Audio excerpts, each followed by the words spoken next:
ቤሪያን ሼር አድርጉለትና ምን ነው ያኔ ታሳ ነው ባቢ ቤሪያን እኮ አጣጥበን እኮ አስተን ሻንጣ ውስጥ ከተንቆልፈን እኮ ወደ ክፍለ ሀገር ልከ ነው ባለፈው። ቤሪያን ነው አይሸነፍም። በጣም እኔ ሐሳቡ ይመቸኛል በነገራችን ላይ። በዛ ልክ ደግሞ ለዓላማው ድርቅ ማለቱ ተመችቶኛል። እኔ እውነት ለምን እንደዚህ አይነት ሰው ነው የምወደው ራሱ። እንዴ ባለፈው አፉ ተሳስሮ አይደል እንዴ ሄደው? የት አውርተን ነው ከኔ ጋር? የት? እዚህ አንተ ቤት። እንዴ ሜሮን ደፍረትሽ እኔ ቤት አፉ ተሳስሮ? አረ ሰዎች ሼር አድርጉለት። አረ ሼር አድርጉለት። አፉ ተሳስሮ ጭራሽ እኔ ቤት እኔ ቁጭ እያየው ነበር እኮ። እንደውም ለምንድን ነው በዚህ ልክ ምትራራላት ብዬ እኮ አይደል እንዲወጣው በቃኝ። ጥያቄዎቹን ራሱ መች መለስሽለትና ነው ጠየቀሽ በቃ እኔ ወስጄዋለሁ እዩ እያለ እኮ ነው ሲነግርሽ የነበረው። መልስ እንደሌለው ስለገባው ይሄ ነገር ማየት አለብሽ ማውን እያለ ነው ሲሰጥሽ የነበረው። አንተ ራሱ አልነገርኩም እንዴ? እሱ እኮ ግራ ገብቶት እኮ ነው ጥያቄ ስጠይቅ ራሱ ፕሬስ እያደረገኝ አልነበረ። ምክንያቱም ከተጠየቀው ጥያቄ የተነሳ ጥያቄ እንኳን መጠየቅ አቅቶት አፉ ተሳስሮ ለምንድን ነው እንዲያረከው አላልከውም እንዴ አንተ? አዎ እየቀለድሽ ነው እንዴ? እኔ ቀላል መሰለኝ። የምር እኮ ነው። ምን የምር ነው? አንተ ራሱ ጥያቄ ስጠይቅ የጠየቅሽውን የምታሳልፋት እያልከው ለምን ልጁ ግራ ተጋብቶ በቃ አይደለም ምህረት እያደረገልሽ ነበረ። ጠየቅሽው በስነ ስርዓት መለሰልሽ። ስሚ መጽሐፍ ቅዱስን በደንብ ያውቃል በነገርሽ ላይ ልጁ ገብቶሻል። መጽሐፍ ቅዱስ ይዘሽ ደግሞ ስላሴ የሚባለው ነገር አንቺ የትም ምንም እንደማትሰሪ ታውቂያለሽ። እኔም ሰይጣንም ፈሪሳውያኖችም የማያምኑበትም ኤቴስቶቹ ደግሞ ያውቁታልና ወርስ ፖይንት ማወቅ አይደለም መገለጥ ነው ዋናው እንጂ ማወቅና ማንበብ እኮ ምንድነው መገለጥ? የቃሉ መገለጥ ከሌለ የምንድነው ቃሉ መገለጥ? ምንድነው? ምን ማለት ነው ቃሉ መገለጥ? መሸምደድ ማለት ነው። መሸምደድ ሰው መሸምደድ ይችላል። መሸምደድ ይችላል የሚባል ነገር እኮ አይደለም። ሲመልስልሽ የነበረው ስለሚሸመድድ እኮ አይደለም፣ ስለተገለጠለት መሰለኝ። ጠየቅሽው መለሰልሽ። መልሶ ሲጠይቅሽ ግን ወፍ የለም ምንም የለም። እሺ መገለጥ ማለት ምን መሰለህ? ለምሳሌ ዮሐንስ አንዳንድን እያስረዳኸው አይ በተስፋ ነው ሲል የቃሉ መገለጥ አልነበረውም በዛ ሰዓት ማለት ነው። ስለዚህ የራሱን ኢንተርፕሬሽን ዮሐንስ አንዳንድ ላይ ሳይሆን የተስፋ ቃል ሲልሽ የነበረው 14 ላይ ያለው ነው። ምንድነው እንትንም ስጋ ለበሰ ስጋ ሆነ ምናምን የሚለው ነው። እሱ ልክ ነው። ስጋ ሆነ የተባለው ልክ ነው። ቃልም ስጋ ሆነ የተባለው የተስፋ ቃል ነው ሲልሽ ነበረ። ልክ ነው። እና አሁን ዮሐንስ አንዳንድ ላይ ነው በመገለጥ ሰው ሊያስረዳሽ የሚገባው። እስኪ አንቺ አስረድ እስኪ እንዴት ነው? እሱ ብቻ አይደለም ፌል ያደረገበትን እኮ ጥቅሶች እኮ ነግረ ነው። እሱን አንደኛ። ሁለተኛ ነገር ደግሞ ኢየሱስ ክርስቶስ በእግዚአብሔር መልክ የሚለውን ጥቅስ ማለት ነው ምን ሊል ፈለገ? ሁሉ ሰው በእግዚአብሔር መልክ ነው ምናምን ሊል ፈለገ። ግን ኖ ቆላሲያስ 2 ላይ ሲወስደው እዛ ቦታ ላይ ፍሪዝ አድርጎ ተቀመጠ። ምንም መመለስ አልቻለም። ሶስተኛ ራእይ 5 ላይ ወሰድኩትኝ። ራእይ 5 ላይ ምን አልኩትኝ? ለአብም የተሰጠው ስግደትና ለወልድ የተሰጠው ስግደት አንድ ነው ስለው አይ ለኢየሱስ ሲሆን እኮ ስለታረደ ነው እንዲህ የተሰገደለት ይለኛል። ምክንያቱን ንገረኝ አይደለም ያልኩ አልኩትኝ። ስንት ሰዓት ቆየን? 20 ደቂቃ ሙሉ እዛ ጋር ስንቆይ ዮሐንስ ስንት ላይ ራእይ ስንት ላይ ራእይ 5 ለምን ለአብ ለወልድ ቁጥር ስንት ነው? አይ ቲንክ ቁጥር ራእይ 5 13 ቦታ ነው ሜሮ 13 መሰለኝ። ራእይ ለአብም ለወልድም ሲሰገድ ማለት ነው። የቱ ጋር ነው ያለው ታዲያ? ራእይ 5 ላይ ተቀመጠውና ለበጉ የሚወጥፍ ማለት ነው ተሰገደል የሚላል እንዴ ታዲያ? እዛ አለ የቱ ጋር ነው ያለው? አንቺ ስግደት የአምልኮትን ያሳያል እንደ ሜሮን የት ነው ያለው ስግደት? አብሶሉትሊ ያሳያል። በዙፋኑ ላይ ላለውና ይላል ክሊርሊ ለበጉ ሰገዱለት። ስለዚህ በዙፋኑ ላይ ላለው ምን አይነት ስግደት ነው የሚሰገደው? የቱ ጋር ነው ያለው? እኔ ያላቀውም ሰገዱለት የሚል ስግደት አለ እንዴ? እዛ ጋር አለ አንዴ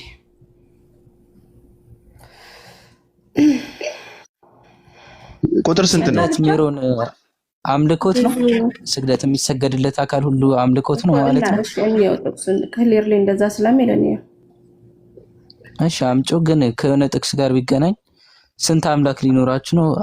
ስላሴ ከዛ ሁለት አለ። በአምላክ ሳይሆን የምንቆጥረው በፐርሰን ነው የምንቆጥረው እና አብና ወልድ ስንል we're referring to the persons not 2 3 ሌላ ምንነት ያላቸው አምላኮችን አይደለም እንቆጥረው። በምንነት አንቆጥረው በማንነት ነው። ስለዚህ ኦሪገን አብን ያበልጠዋል።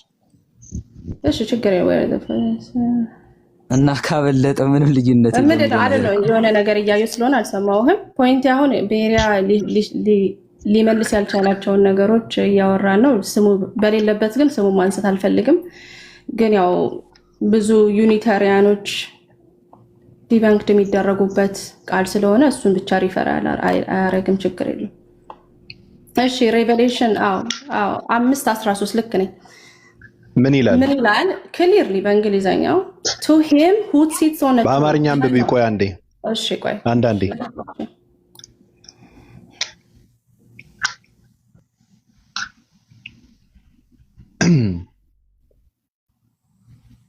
አቢ ደህና ዋሉ። ልወጣሽ። መልካም ቀን። ልትወጣ ነው? እሺ ታሊም ይመች። እሺ አዎ ቤሪያን እየጠራችሁ በነገራችን ላይ ተዘሩን የጠፋው ምላሱን እንትን ብሎ ነው የወጣው፣ ደንግጦ በርግጎ ነው የወጣው እያለች ነው። ስለዚህ ካለ ስሙን እየጠፋ ስለሆነ ራሱን ያድን።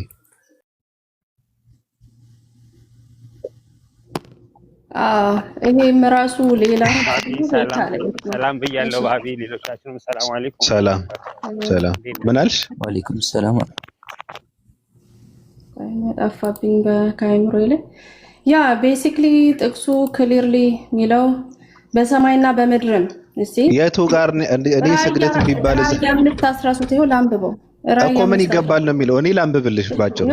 እኔ ላንብብልሽ ከ9 ጀምሬ ላንብብልሽ ነገሩ እንዲገባቸው ማለት ነው። ከዛ አንቺ ተረጉሚዋለሽ። መጽሐፉን ትወስድ ዘንድ ማህተሞቹንም ትፈታ ዘንድ ይገባሃል። ታርደሃልና በደምህ ለእግዚአብሔር ከነገድ ሁሉ ከቋንቋም ሁሉ ከወገንም ሁሉ ከሕዝብም ሁሉ ሰዎችን ዋጅተህ ለአምላካችን መንግስትና ካህናት ይሆን ዘንድ አደረካቸው። በምድር ላይ ይነግሳሉ እያሉ አዲስን ቅኔ ይዘምራሉ። አየሁም በዙፋኑም በእንስሶቹም በሽማግሌዎቹም ዙሪያ የብዙ መላእክትን ድምፅ ሰማሁ። ቁጥራቸውም አላፋትና ሺህ ጊዜ ሺህ ነበር። በታላቅ ድምፅ የታረደው በግ ኃይልና ባለጠግነት፣ ጥበብም፣ ብርታትም፣ ክብርም፣ ምስጋናም፣ በረከትም ሊቀበል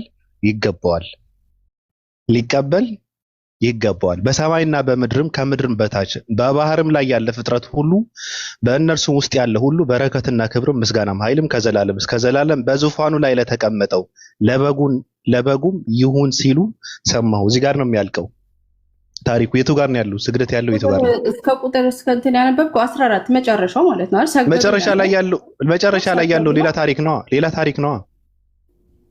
የት ላይ ነው ያለው? ራእይ 5:13 እኮ ሌላ ታሪክ ነው። አራት እንስሶቹም አሜን አሉ፣ ከሽማግሌዎቹም ወድቀው ሰገዱ ይላል። እዛ ጋር የነበሩ ሽማግሌዎች ከሽማግሌዎቹም ወድቀው ሰገዱ ተባለ። ለምንድን ነው የሰገዱት? እኮ በዙፋኑ ላይ ለተቀመጠውና ለበጉ ነው ሰገዱ የተባለው። አይደለም፣ አይገናኝም።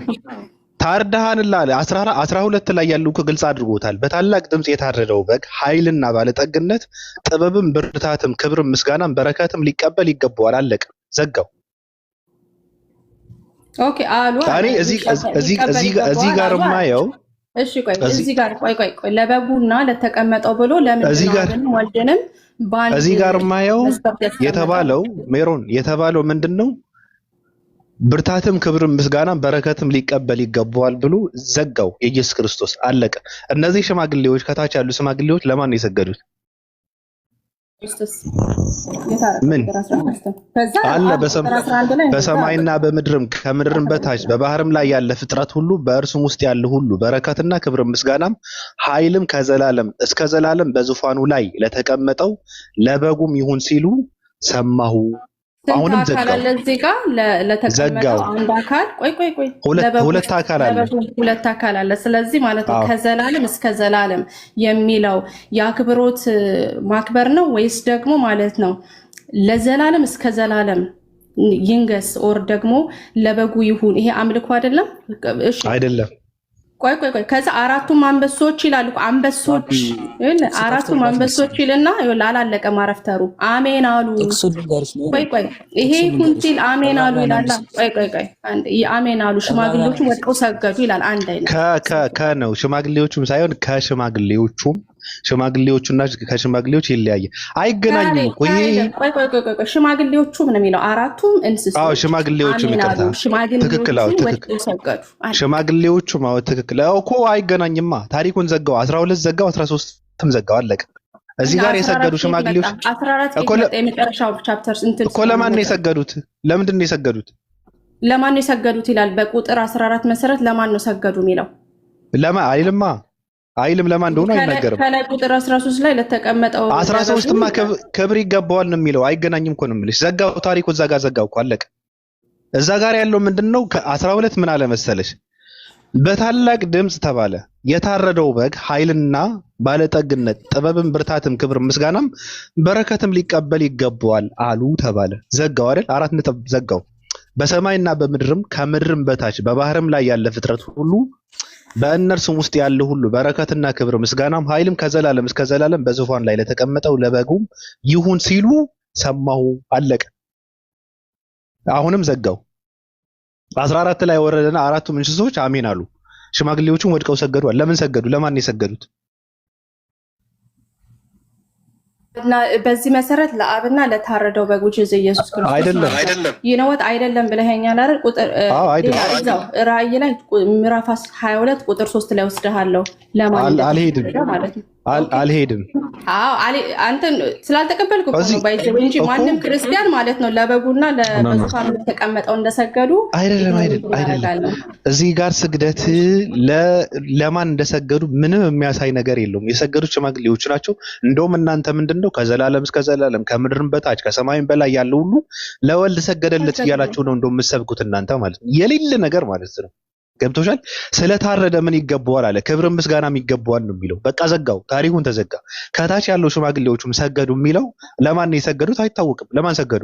ለአብ ነው ለወልድ ነው? ቁጥር 12 ላይ ለተጠቀሰው ቁጥር 12ማ ስለታረደ ክብርም ምስጋናም በረከትም ሊቀበል ይገባዋል ብሎ ነው የዘጋው። ቁጥር 12 ነው እሱ። ቁጥር 13 ነው ያልኩት፣ ይቅርታ 13። እዛ ጋርም ተዘጋ እኮ በቃ አለቀው እኮ።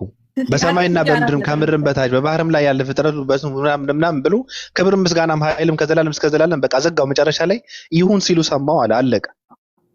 ስለዚህ 14 ላይ የሰገዱት ሽማግሌዎች ለማን ነው የሰገዱት? ለወልድ ነው የሰገዱት? አዎ ለበጉና ለአብ አይደለም ለተቀመጠው which is referring to አብ የሚያወራው አይደለም። ጥሩ ራእይ 22 13 ነው። ራእይ 22 አይደለም። ቆይ የእግዚአብሔርና የበጉ ዙፋን አንድ እንደሆነ ላሳየ ነው። ቆይ ልንገርህ፣ የበጉ ዙፋንና የእግዚአብሔር ዙፋንና የበጉ ዙፋን አንድ እንደሆነ አሳይሃለሁ። ስለዚህ ለማን እንደተሰገደ በዚህ አውድ መሰረት እናያለን። ጭራሽ ዙፋናቸው ማን እንደሆነ እንዴ? ቆይ ላሳይህ ነው። እንግዲህም ወዲህ መርገም ከቶ አይሆንም፣ የእግዚአብሔርና ይኸውልህ እንግዲህ የበጉ ዙፋን በእርሷ ውስጥ ይሆናል። በምን ውስጥ? ዶንት ወሪ አሁን እዚህ ጋር ማለት ነው። ዶንት ወሪ እኮ አይደለም። በምን ውስጥ ነው? በእርሷ ውስጥ ሲባል በምን ውስጥ እኮ ከፍ ብለን አውድ ማየት አለብን። አይ ኖ አውድ ማየት አለብን። አሁን ፖይንት ይስፋለማ መጀመሪያ ዋናው ፖይንት አይደለም። እንደፈለግሽ እኮ አይደሉም። በአንድ ዙፋን ላይ አይደሉም። አንድ ዙፋን ላይ አይደሉም። ሲጀመር እንዴት አንድ ዙፋን ላይ ይቀመጣሉ? አይደሉም። ዙፋን እኮ ስልጣን እኮ ነው፣ ወንበር እኮ አይደለም እኮ ገባኝ እኮ ስልጣን ነው የምልሽ እኮ እንዴ። የለም 13 ላይ ስሚ፣ ራእይ 5 ላይ ያለው ለማን እንደተሰገደ ግልጽ አያደርገውም።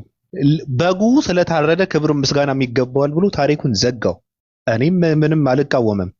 13 ላይ ያለውም በቃ ይሁን ለበጉም ይሁን ሲሉ ሰማው ተባለ። ምን ክብር ምስጋና አለቀ። ከዛ 14 ላይ እዛዎችም ምን አሜን አሉ፣ ሽማግሌዎችም ሰገዱለት። ለማን የሰገዱት? ለወልድ ነው አይደለም። ለማን የሰገዱት አላቅም። ለወልድ ግን ምንም ስግደት የሚያሳይ ነገር የለውም እዚህ ጋር በነገርሽ ላይ። እና እናንተ ምንድነው የምታደርጉት? እንደውም ከምድርም በታች ከሰማይም በላይ ያለ ፍጥረት ሁሉ ለወልድ ሰገደለት እያላችሁ ነው የምታጭበረብሩት። የለም እንደዛ የሚል የለም። ራእይ 5 ላይ አታጭበርብሩ ለማለት ነው። ቀጥ አሁን ጥሩ እንግዲህ እያያችሁት እንደሆነ ለክርስቶስ በመጽሐፍ ቅዱሳችን መሰረት ስግደት የሚል ነገር አይታየንም እያሉ ነው። ይሄ እንግዲህ ማን ያለው እንደዛው? ጥቁር መነጽር እንደማድረግ ነው የምቆጥረው። ግን ማን ያለው እንደዛው? መነጽርን እናውልቀው ማን አለ እንደዛ? ማን ያለው? እዚህ ጋር አልታየኝም ብለሃል። ስለዚህ ወደሚያሳይ አልታየኝም መች አልኩኝ? የለም እኮ አንቺ ምንድን ነው ያልሽው? ራእይ 5 ላይ ለኢየሱስ ክርስቶስ ተሰገደለት የሚል አለ ብለሻል አይደል? እንደዛ ነው ያልሽው አይደል? በዙፋኑ ላይ ለተቀመጠውና ለበጉ ሰገዱ ሽማግሌዎቹ ይላል። እኛ አይልም። እሺ በእኛ መሰረት አንተ አይልም ባቢሎን ክርስቲያን ፓራዳይም ማለት ነው። እንደዛ ነው የሚፈታው። እንደዛ ነው ክሊርሊ ይሄ ግልጠተ መለኮት መጽሐፍ ቅዱስ መገለጥ አለበት ስንልም እንግዲህ ታዩ እኔ መንፈስ ቅዱስ ማደሪያው እኔ ጋር ነው። ግድ የለሽም ቀጥይ። ሌላ ነገር አታውሪ። ያው መሰከስ ከሆነ እኔ ከማንንም በላይ ሰክሳለሁ እኮ እንደናንተ ሳክስ። መጀመሪያ መጽሐፉ ላይ ወስዳ መጀመሪያ 5 ላይ መጀመሪያ ተርጉም የቱ ጋር ነው ያለው? ሰገዱለት የሚል የቱ ጋር ነው ያለው?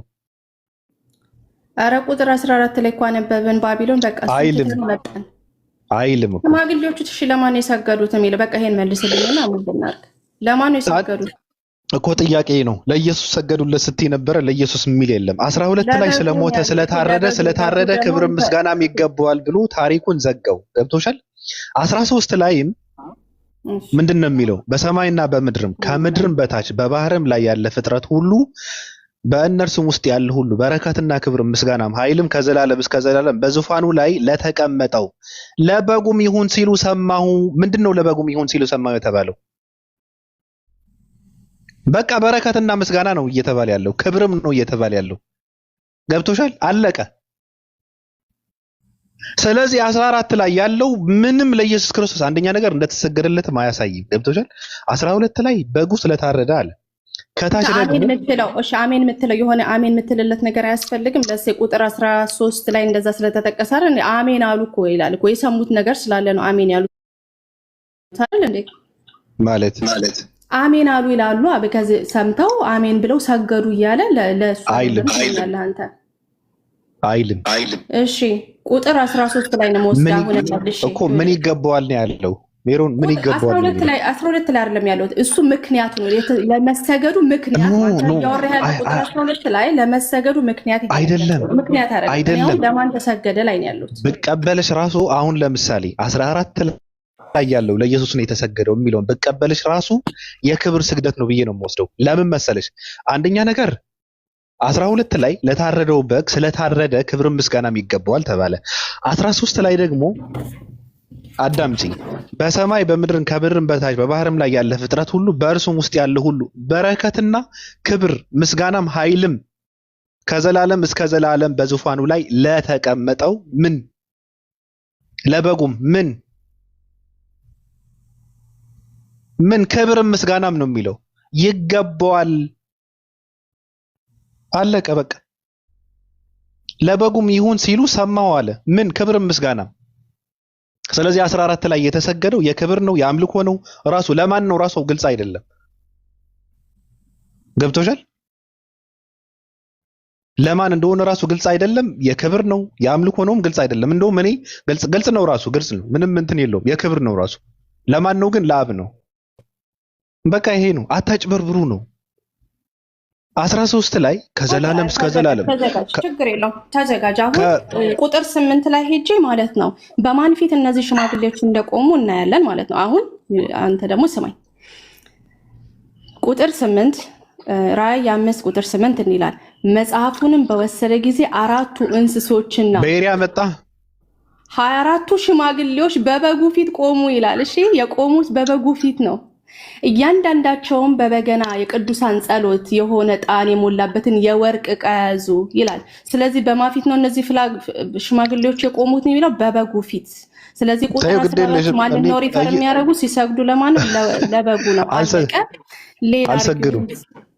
ኢየሱስ ቢመጣ ከፊት ለፊቱ እንደዚህ በፊቱ ቆሞ እኮ ነው ሰገዱ ይላል። እኔ ቆማለሁ አልኩሽ እኮ። ቆሞ ነበር በበጉ ፊት። አልሰገዱም። ክብር ይገባዋል። ለምን? ስለታረደ ክብር ይገባዋል። ለምን? ቁጥር 14 ክብር ይገባዋል አሉ ብቻ ነው የሚለው ይሰገዱ ይላል። ሰገዱ ይላል ወይስ ክብር ይገባዋል ብቻ አሉና ቁጥር 12 ላይ ቆሙ ይላል? ለማን 12 ላይ ዘጋው 4.13 ላይም ዘጋው። በፊቱ የቆሙት ሽማግሌዎች መልእክቱ ምንድነው? ሜሮን 12 ምንድነው? ምክንያት ነው አይደል? ስለታረደ ተባለ አይደል? ምክንያት ነው። 13 ላይስ ምንድነው? ማል ስለገባው በጣም ይቅርታ። በእንግሊዘኛው አንብብ ሜሮን። በእንግሊዘኛው ስታነበው አንድ ነገር ላሲዝህ ቤሪያ። እሺ ቲንክ ዩ። እንግሊዘኛው ማን ነው የሚረዳው? ደግሞ ክሊር እኮ ነው። አማርኛ እኮ ነው ያስቸገረን። አንዴ ቤሪያ አለ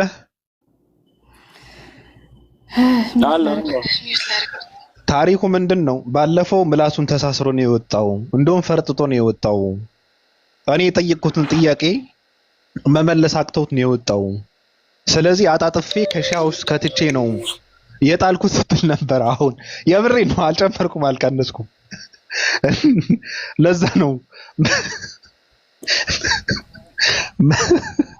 ኦ ማይ ጋድ ተመለሽ ፓርክ ነበር ቤሪያ ዋን ዊክ ነበር ይላል። መጠራት አለበት ያልኩት ለዚህ ነው። ስምህን እየጠፋ ነበረ ባለፈው። አንተ መራራት የለብህም ብዬ ስከራከርህ አይ እንትን ነው ለምንድነው የማትመልስላት የምትጠይቀህን ብለህ ስትወቅሰው ነው የነበረው።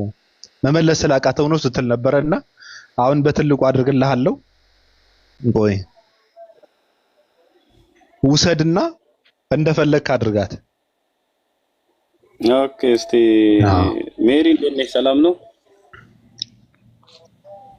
እንዴት ነው ቤሪያ? ሰላም ነው። አሳቀኝ። እሺ ኧረ ቀጥይ። ምላሱን ተሳስሮ የወጣው ሰው እሱ ነው። ቀጥይ።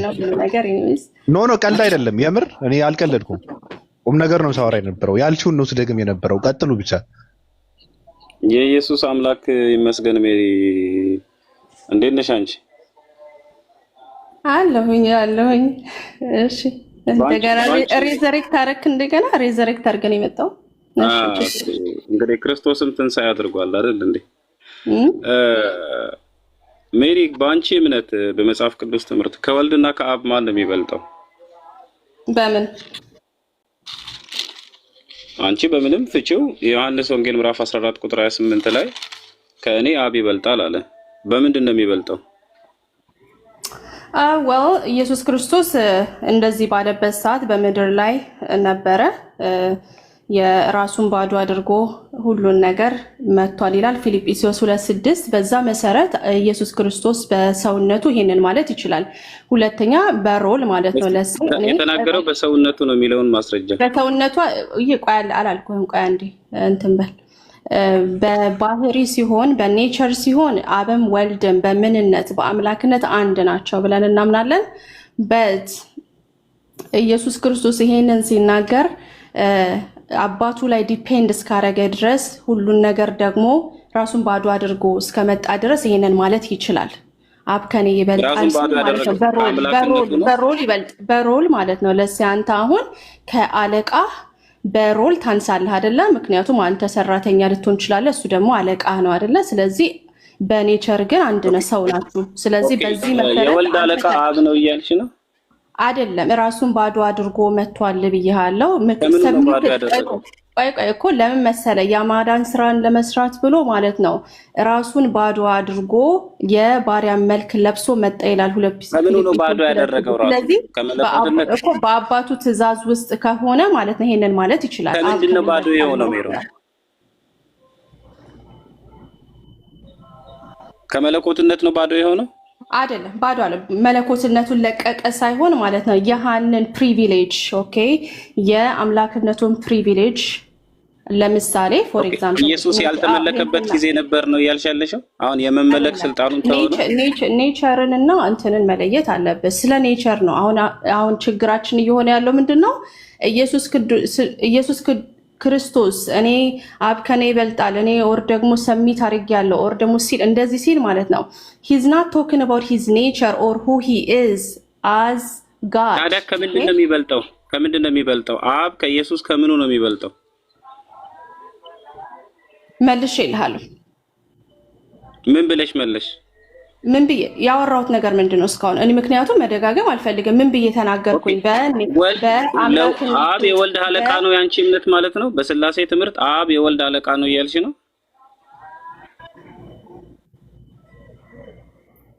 እንደዛ ነው እምነታችሁ?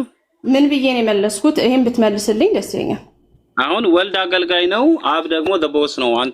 አንተ አለቃ ቢኖርህ ለአለቃ መታዘዝህ ምን አይደለም የባህሪ ልዩነት አይደለም ማለት። ስለዚህ አለቃዬ ለኔ አለቃ ነው፣ ባለስልጣን ነው፣ ያዘኛል፣ ከፈለገ ከተቋም ያባረረኛል፣ ከፈለገ ስራ ጨምሮ ይሰጠኛል። ስለዚህ የወልድ አለቃ በስላሴ ትምህርት የወልድ አለቃ አብ ነው እያልሻለሽው? ምን አልኩኝ? አባቱ ላከው ይላል አይደለ? ስለዚህ ኢየሱስ ክርስቶስ ደግሞ ተላኪ ከሆነ በዚህ ሮሉ ማለት ነው አብ ከእርሱ ይበልጣል አይደል? ምክንያቱም እሱ ተላከ። ስለዚህ በስላሴ ትምህርት ውስጥ አለቃና ባሪያ አለ። በስላሴ ትምህርት ውስጥ አለቃና ባሪያ፣ አገልጋይና ተመሪ መሪ አለ። በስላሴ እያልሽ ነው? በስላሴ ትምህርት ውስጥ ኢየሱስ ክርስቶስ ሁለት ተፈጥሮ አለ ብለን እናምናለን አይደል እንዴ? ስለዚህ እኔ አሁን ኤቲስት ጋር ነው ማወራው፣ ከሙስሊም ጋር ነው ማወራው፣ ማወቅ ፈልጋለሁ። ምክንያቱም ይሄ ቤሲክ የሆነ የክርስትና አስተምሯችን ኢየሱስ ክርስቶስ ሁለት ተፈጥሮ እንዳለው፣ አንዱ ሙሉ አምላክ እንደሆነ፣ አንዱ ደግሞ ስጋን ነስቶ በእኛ መካከል እንዳደረ እናምናለን ማለት ነው። ይሄንን አውቀህ ቢሆን ኖሮ ይሄን አሁን ጥያቄ አትጠይቀኝም። ኦኬ አሁን ሜሮን ስልጣን ማለት ስልጣን ማለት ሜሮን አንድ ነገር ላስቀምጥልሽ ከታች ያላችሁ ሰዎች በደንብ እንድትረዱ የዮሐንስ ወንጌል ምዕራፍ 14 ቁጥር 28 ላይ ሜሮን አብ ከኔ ይበልጣል ሲል አብ ከወልድ የሚበልጠው ወልድ ተላኪ አብ ላኪ በመሆን በአገልግሎት ወይንም በፋንክሽን በግብር ነው የሚል ነገር ያስቀመጠችው። አሁን ከዚህ ክፍል ጋር ደግሞ እንዴት ሜሮን ከራሷ ጋር ደግሞ እንዴት እንደምትጋጭ አንድ ክፍል ላሳያል። አንደኛ ቆሮንቶስ መጽሐፍ ምዕራፍ 15 ቁጥር 28 ላይ ደግሞ እንደዚህ ይልሻል። ሁሉ ከተገዛለት በኋላ ግን እግዚአብሔር ሁሉ በሁሉ ይሆን ዘንድ በዚያ ጊዜ ልጁ ራሱ ደግሞ ላስገዛለት ይገዛል ይላል። ልጁ ወይንም ወልድ ለአብ ይገዛል ወይንስ አይገዛም? በዘላለም ውስጥ ምን ለማለት ፈልጎ ነው? ቆርጠ ፓርሻሊ እንድታነብልኝ ሳይሆን መፈልገው ማለት ነው። እንደፈለግሽ አውዱን እንደፈለግሽ አንብቢና አሁን ዮሐንስ ወንጌል ምዕራፍ 14 ላይ ከግብር ወይንም ከፋንክሽን ከአገልግሎት አንፃር ነው ከሚሽን አንፃር ነው አልሽ። ታዲያ አንደኛ ቆሮንቶስ ምዕራፍ 15 ቁጥር 28 ላይ ደግሞ ይገዛል ሲል ከምን አንፃር ነው?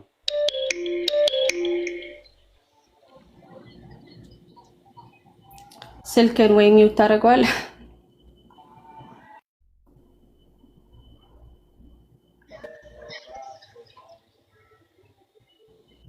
ሜሮን ቀጥይ እስቲ።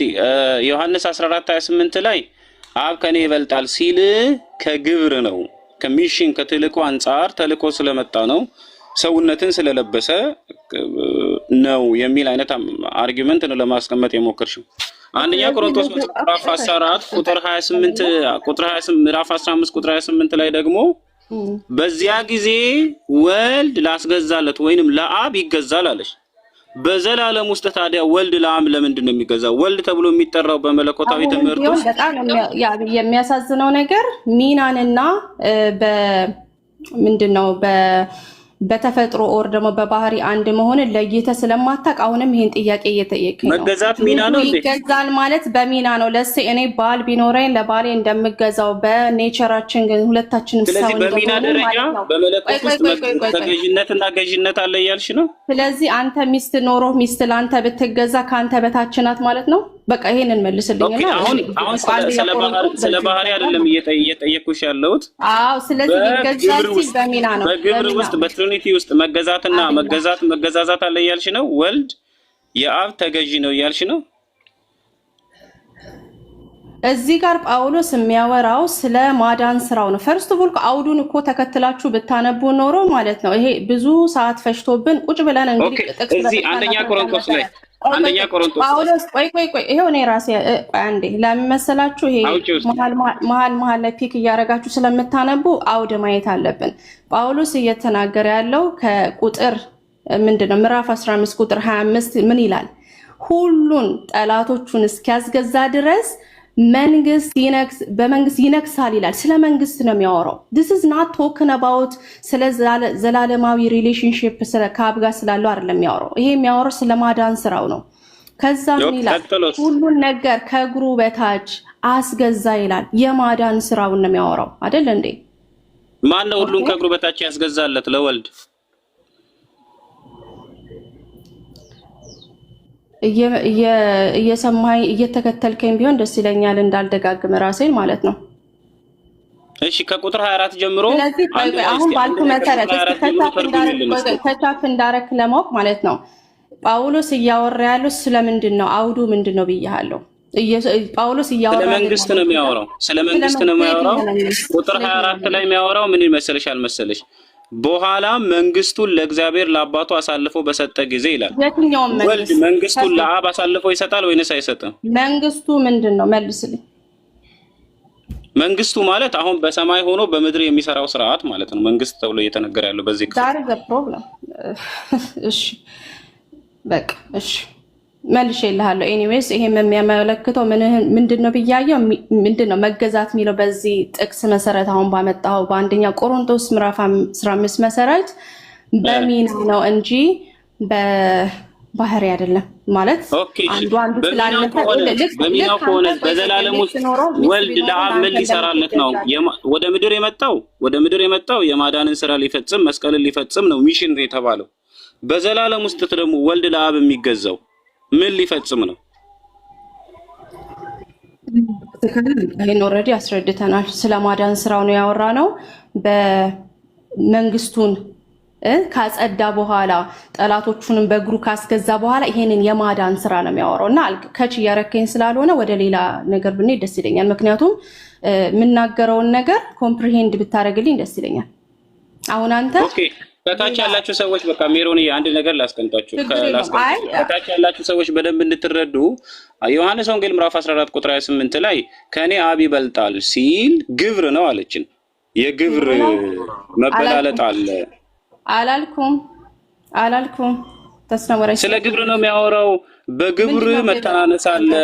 አለቃና ሎሌ ናቸው አላልሽም? አንቺ አሁን እኮ እንደዛ ነው ያልሽው። ዮሐንስ 14 ላይ እንደዛ ነው። አንድ ነገር ለማስረዳት አንድ ነገር ለማስረዳት ምሳሌ ሲሰጥ አውቶማቲክሊ እዛ ነገር ላይ አይደለም አፕላይ የምታረገው። ምንድነው የምታረገው? ያንን የተሰጠህን ምሳሌ ይዘህ ለማስማማት ነው የምትሞክረው ከዛ ነገር ጋር እንጂ ዳይሬክት ሚኒንግ አድርጋ ይሄ ማለት ነው ማለት አትችልም።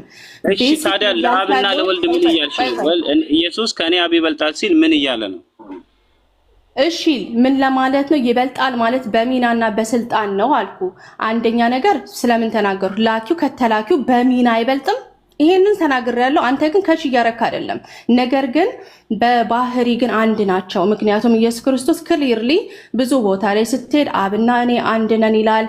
አባቴ የሚሰራል እኔም እሰራለሁ ይላል። እሺ በአምላክነቱ አንድ እንደሆነ ይናገራል ማለት ነው። ኦር ደግሞ ከአብርሃም በፊት እኔን ሲል ስለ ማንነቱ ስለ አምላክነቱ ይናገራል። ግን በሚና ግን በስልጣን አብ ከእርሱ እንደሚበልጥ ቢናገር ምንድነው ችግሩ? ስለ አትመልስልኝም። ስለዚህ እኔ ደግሞ ሰው አትሊስት የምናገረውን ነገር ኮምፕሪሄንድ ማድረግ አለበት። ኦኬ ሜሮኒ አንቺ አሁን አዲስ ይሄን መመለስ አለባት የተባለውን ነገር መመለስ አለበት። እሺ ላስቀምጥልሽ። በመጀመሪያ ደረጃ አንቺ አዲስ የትሪኒቲ ትምህርት ዴቨሎፕ እያደረግሽ ነው። የትሪኒቲ ኮንሰፕት ባጭሩ ላስቀምጥልሽ። አብ ወልድ መንፈስ ቅዱስ በስም በአካል በግብር ይለያያሉ። ግብር ሲባል ማንነታዊ ግብር ነው። ማንነታዊ ግብር፣ መለኮታዊ ግብር ላይ ልዩነት የለም። መለኮታዊ ግብር ማለት መግዛት፣ መፍጠር፣ ማድረግ፣ እነዚህ ነገሮች ላይ ልዩነት የሚባል ነገር የለም። በሁለተኛ ደረጃ ደግሞ አንቺ ከግብር የተነሳ ይገዛዋል የሚል ነገር ለማስቀመጥ ሞከርሽ። በትሪኒቲ ኮንሰፕት አብ ለወልድ ወልድ ለአብ መገዛት የሚባል ነገር የለም። ይሄ ስሁት ነው። ይሄ የተሳሳተ ትምህርት ነው ተብሎ የተወገዘ ነገር ነው። በትሪኒቲ ኮንሰፕት ማለት ነው። በጉባኤ የተወገዘ ትምህርት ነው። አሁን አንቺ የትሪኒቲ ኮንሰፕት አድርገሽ ራስሽን ለማዳን እያመጣሽ ያለሽው ማለት ነው። በሁለተኛ ደረጃ የዮሐንስ ወንጌል ምዕራፍ 14 ቁጥር 28 ላይ እያወራሽ ያለው ክራይስት ስለ ግብር አይደለም። ሐዋርያት ጥያቄ ጠየቁ። አንተ እዚህ ብትቆይ ይሻለናል አሉ። ቀጥሎ እንዴ ከእኔ እኮ አብ ይበልጣል፣ ከእኔ አምላክ ይበልጣል። እኔ እዚህ መቆየቴ እኮ ለጥቂት ጊዜ ነው። ወደ አምላክ ሲሄድ ግን ከእኔ በላይ ያለው ትልቁ ሁሉን የሚገዛው በመንፈሱ የሚያበረታው በቃሉ የሚያጸናው እርሱ በመንፈሱና በቃሉ በኩል ከናንተ ጋር ይሆናል። ስለዚህ ከናንተ ጋር የሚሆነው እኔ ከዚህ ካለውበት እኔ ሂውማን ነኝ፣ ሰው ነኝ። ከእናንተ ጋር ሆኜ ከማጸናችሁ በላይ ከእኔ የሚበልጠው አምላክ እሱ ከእናንተ ጋር ሆኖ በቃልና በመንፈስ ያጸናችኋል። እዛው ክፍል ላይ ሄዶ ምንድነው የሚነግራቸው? ከአብ የሚወጣ መንፈስ ይልክላችኋል እያለ ያለው ይበልጠኛል እያለ ያለው ምንነትን አንጻር አድርጎ ነው እየተናገረ ያለው። ምክንያቱም እነሱ ቆይ እዚህ አትሂድ ከኛ አትለይ እያሉ ያሉት እየጠየቁት ያሉት በሰውነቱ ነውና፣ ስለዚህ ከእናንተ ጋር ከዚህ በኋላ የሚሆነው አብ በውስጣችሁ የሚያጸናችሁ አብ ከእኔ ይበልጣል ብሎ ሲናገር የአብን አምላክነት አንጻር አድርጎ ነው። የአብን አምላክነት እየገለጠላቸው ነው የሚለው እንጂ ስለ ግብር የሚያወራ ነገር ክፍሉ ላይ የለም። አንቺ ከየት አምጥተሽ ዲፋይን እንደምታደርጊ አይታወቅም። ግብር ምናምን ለምን እንደምትል አላውቅም። አንድ የመጀመሪያ ስትመጣ ያመጣው አብ ከኔ ይበልጣል አለ አልከኝ። ኦኬ በምን ይበልጣል ስል በሚና አልኩ። መልሱ እዛ ጋር አለቀ። ምክንያቱም ዮሐንስ ራሱ ሲናገር እዛው ያመጣው ጥቅስ ላይ ሲናገር እግዚአብሔር ቃል ነበረ ይላል፣ በእርሱ ተፈጠረ ሁሉ ነገር ይላል። ልጁን እንደ አባቱ ያከብሩት ዘንድ ብሎ ክርስቶስ ኢየሱስ ከአባቱ ጋር አንድ አይነት ክብር እንዲሰጥ ይጠይቃል። እንደገና ይሄው ያመጣው ዮሐንስ በእናንተ እምነት በስላሴ እምነት ኢየሱስ በአምላክነቱ ነው በስጋው ነው የሚመለከው? ስጋው አይመለክም? ይመለካል። ቆይ እሺ፣ ይሄን ሲሊ ኩዌስችን ከመጠየቅ በፊት ማለት ምንነቱንና ማንነቱንና የሱን ሚና ለምን እንደመጣ ጠንቅቀን ብናቅ ኖሮ እንዲህ አይነት ሲሊ ጥያቄዎች አይጠየቁም ነበረ። ስጋውን ታመልካላችሁ ወይ፣ አንዱ ተኝቷል ወይ፣ አምላክ ተኝቷል ወይ እያለን ሲሊ ጥያቄ አንጠይቅም ነበር። ሙሉ መጽሐፍ ቅዱስን ብናነብ ኖሮ ማለት ነው። እና ልጨርስ አሁን እኔ ይበልጣል ብሎ የተናገረው አካል ላይ ያለሽን መረዳት እንድታስቀምጪ ራሱ የጠቀሰው ዮሐንስ እግዚአብሔር ቃል ነበረ፣ ቃልም ደግሞ እግዚአብሔር ነበረ ካለ በማንነቱ እግዚአብሔር ነበረ፣ ከአብ እኩል ነበር እያለ ነው። ስለዚህ ምን ማለቱ ነው ታዲያ አብ ከኔ ይበልጣል ሲል ስንል ሰው መሆኑን መዋረዱን ዝቅተኛ ቃላትን ለመጠቀም የተብራራበት ሲቹዌሽን ነው። ለምን በፊልጵስዩስ 2:6 ላይ እንደተናገረው የባሪያን መልክ ለብሶ ከአምላክ መልክ ሆኖ ሳለ ይላል። ይሄንን ጥቅስ ለምን እንደምትረሱት አላውቅም። እሺ እና በሰውነቱ ተዋርዶ መናገርን ያሳያል እንጂ በመለኮት አይደለም። ፖይንቴ ምንድነው? ይሄን ሲናገረ በመለኮት ከአብ አንሳለሁ እያለ አይደለም ነው ፖይንቴ። ሁለተኛ ያመጣው ደግሞ የቆሮንጦስን ነው። ሁሌ የምታመጡት ጥቅስ ማለት ነው። ሁሌ የምታመጡትን ጥቅስ ምንድነው ጳውሎስ እየተናገረ ያለው ሲባል እግዚአብሔር ልጁን ስራ እንዲሰራ እንደላከው ነው ጳውሎስ እየተናገረ ያለው። ምን እንዲያረግ? ዓለምን ለማዳን ጠላቶችን፣ ኃጢአትን፣ ሞትን ለማሸነፍ ነው የላከው አይደል እንዴ?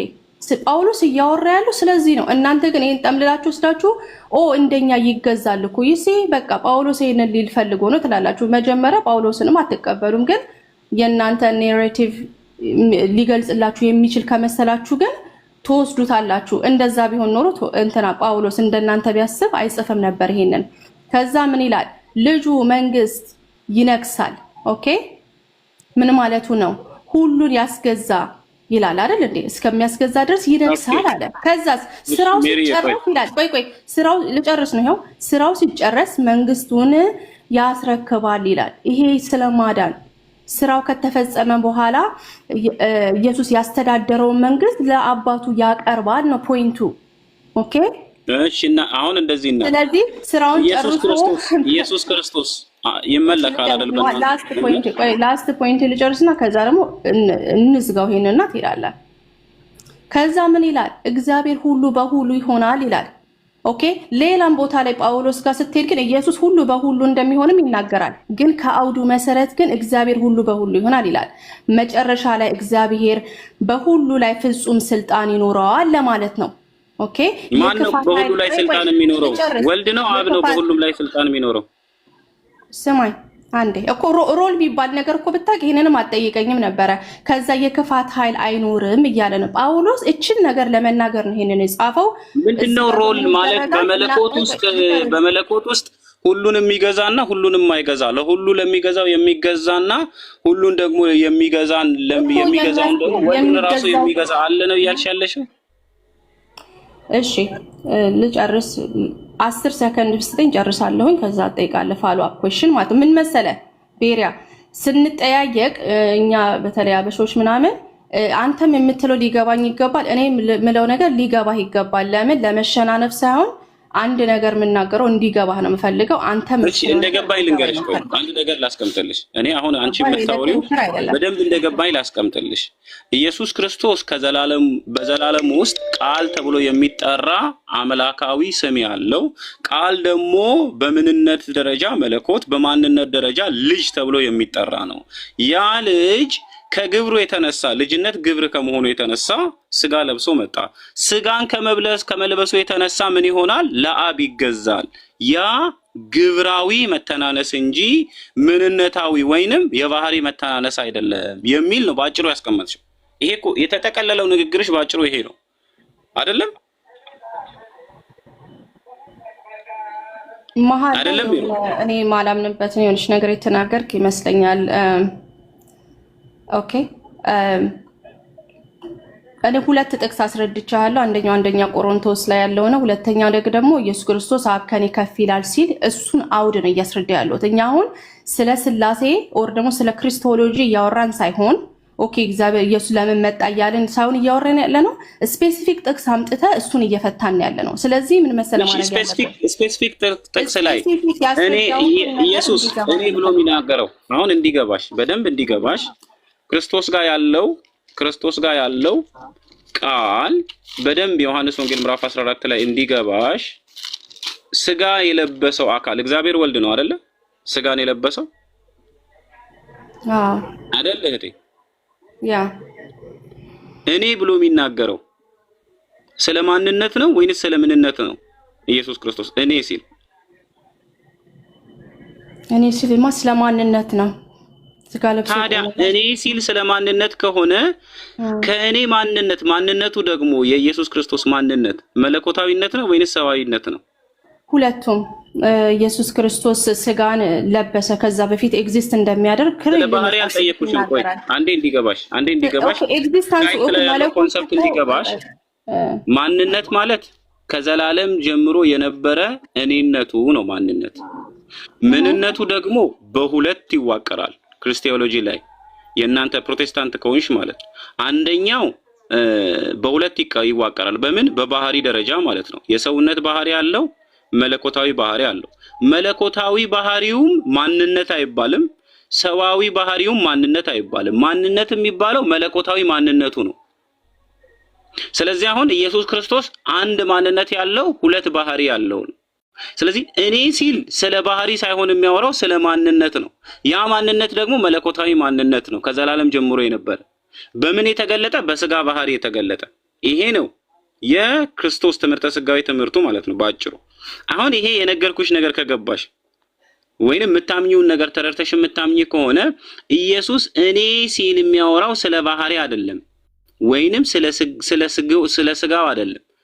እኔ ሲል የሚያወራው ስለ ማንነት ነው። ያ ማንነት ደግሞ ከዘላለም የነበረ መለኮትነቱ ነው።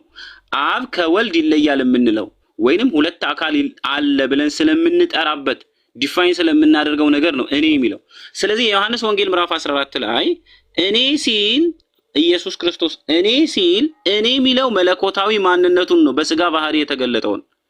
ስለዚህ ባንቺ እምነት እኔ ከእኔ አብ ይበልጣልና አለ። ስለዚህ በመለኮታዊ ማንነት አብና ወልድ የምን መተናነስ አለባቸው? የምን የግብር መተናነስ ፋንክሽናል ሳቦርዲኔሽን አለ። በምን? በመለኮታዊ ማንነት ውስጥ አብና ወልድ ጋር የሚል እምነት ነው ያለሽ ባጭሩ። አው ወይንም አይ በይ። በትክክል ከተረዳው አይ ነው የምለው። ቢካዝ ክሊርሊ ከላይ ዮሐንስ እንደነገረን ቃል ስጋ ሆነ ስለሚለን ማለት ነው በመለኮቱ አብ ከወልድ ያንሳል ብዬ አላምንም። ከተረዳው አሁን በደንብ ስሚ። በመለኮቱ ያንሳል አይደለም። መለኮታዊ ባህሪና መለኮታዊ ማንነት የሚባል ነገር አለ። በመለኮታዊ ባህሪ አንድ ናቸው፣ አብ ወልድ መንፈስ ቅዱስ። ትምህርቱ በደንብ እንዲገባሽ ነው። በመለኮታዊ ማንነት ይለያያሉ። በመለኮታዊ ማንነት ይለያያሉ። ማን ይባላል? አብ ይባላል። ወልድ ይባላል። ወልድ የራሱ ማንነት አለው፣ መለኮታዊ ማንነት። አብ የራሱ መለኮታዊ ማንነት አለው። እነዚህ ፐርሰን ብለን የምንጠራው ማለት ነው። አብ በመለኮታዊ ማንነት ራሱን እኔ ብሎ መጥራት ይችላል። ወልድ በመለኮታዊ ማንነት ራሱን እኔ ብሎ መጥራት ይችላል። ስለዚህ በመለኮታዊ ማንነት ስንት ናቸው? ሁለት ናቸው። በመለኮታዊ ባህሪ ስንት ናቸው? አንድ ናቸው። አየሽ? ስለዚህ አሁን እኔ ብሎ ወልድ ሲጠራ የሚጠራው መለኮታዊ ባህሪውን ሳይሆን መለኮታዊ ማንነቱን ነው። በስጋ ውስጥ በተገለጠ ስጋ ውስጥም እኔ ብሎ የሚጠራው ሰዋዊ ባህሪውን ሳይሆን መለኮታዊ ማንነቱን ነው። ምክንያቱም በመለኮታ ስለዚህ በሰውነቱ ኢየሱስ የራሱ ማንነት አለው የሚል እምነት ነው ያለሽ?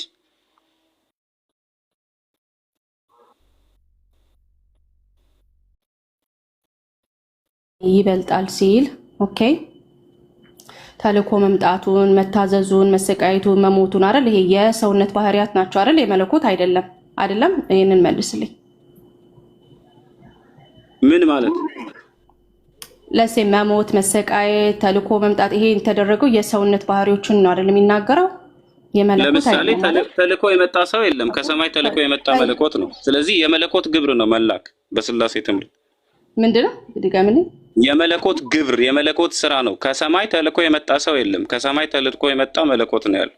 ስለዚህ መላክ የመለኮት ግብር ነው በስላሴ ትምህርት። ስለዚህ እኛ በቃ ዮሐንስ 14:28 ላይ ይሄን አብ ከኔ ይበልጣል ሲል ማለት ነው በሰውነቱ ይታዘዛል፣ ይዋረዳል፣ እንደገና ሞቷል፣ ተነስቷል ማለት እንደ ይሄንን ለማሳየት ነው። መለኮቱን ደግሞ ዮሐንስ ክሊርሊ ደግሞ ሌላ ቦታ ይናገራል። መቼስ መጽሐፍ ቅዱስ የምታነበው ከሆነ ደግሞ ሌላ ቦታ ላይ ደግሞ መለኮቱ ምን እንደሚያደርግ አሁን እንደዚህ የሚለውና ነገር አይደለም የሚለው አብ ከኔ ይበልጣል እንደሚለው አይደለም የሚለው። ቢካዝ ዮሐንስ 1 ላይ እግዚአብሔር ቃል ነበረ ይላል። ከዛ ደግሞ ቃል ስጋ ሆነ ብሎ ሰውነት በሰውነቱ እንደሆነ ይናገራል። ቆይ ሜሮን እንዲገባሽ፣ ቆይ አንቺ የምታወሪውን ነገር በደንብ ስለምረዳው ባትደግሚው ጥሩ ነው። እሺ ቆይ ልጁን እንደ አባቱ ያከብሩት ዘንድ እያለ ሲናገር ለምንድን ነው ቅድም እኔ አብ ከኔ ይበልጣል የሚለውን ነገር ያልተጠቀመው? ለምን ይመስልሃል? ኦኬ ላሳይሽ። ዮሐንስ 6 ላይ ነው እያወራች ያለችው። ዮሐንስ 6 ላይ ነው እያወራች ያለችው። እስቲ ሄደን አንድ ነገር እናሳያት። ዮሐንስ 6 ላይ እንድትረዳ ሜሮን ማለት ነው። ዮሐንስ 6 እና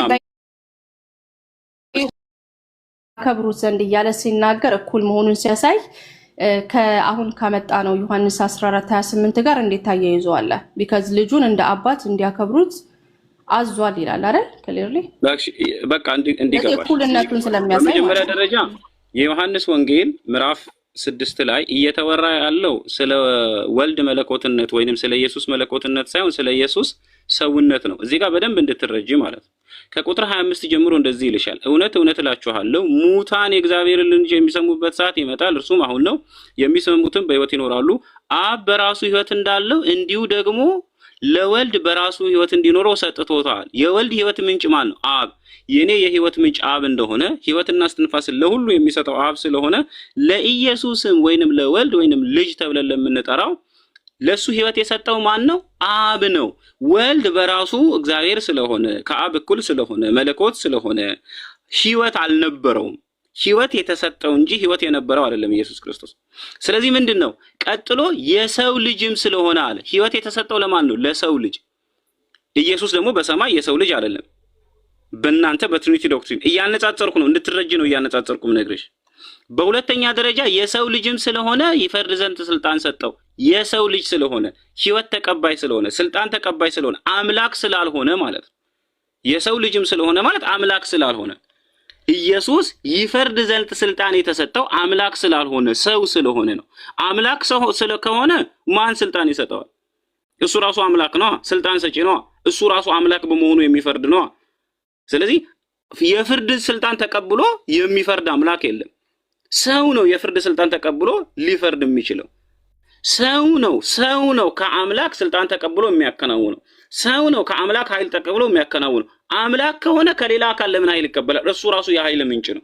እሱ ራሱ የፍርድ ምንጭ ነው። እሱ ራሱ የህይወት ምንጭ ነው። ህይወት አይቀበልም። እሱ ራሱ ህይወት ሰጪ ነው። ተረዳሽ ሜሮን? ስለዚህ ኢየሱስ ክርስቶስ ሰው በመሆኑ ስልጣን ይቀበላል። ተረጋጋ እስኪ አንዴ ይጨርስ። ለምን መሀል ትገባለህ? አይ ጥያቄ ስለምን እኮ ይጨርስና ትጠይቃለህ። ስለዚህ ኢየሱስ ክርስቶስ ጋር አምላክነት አለ የሚባለውን ትምህርት የዮሐንስ ወንጌል ምዕራፍ 5 የሚያፈርሰውን ክፍል ነው የርሽው ያፈርሰዋል ጭራሽ ክፍሉ ማለት ነው።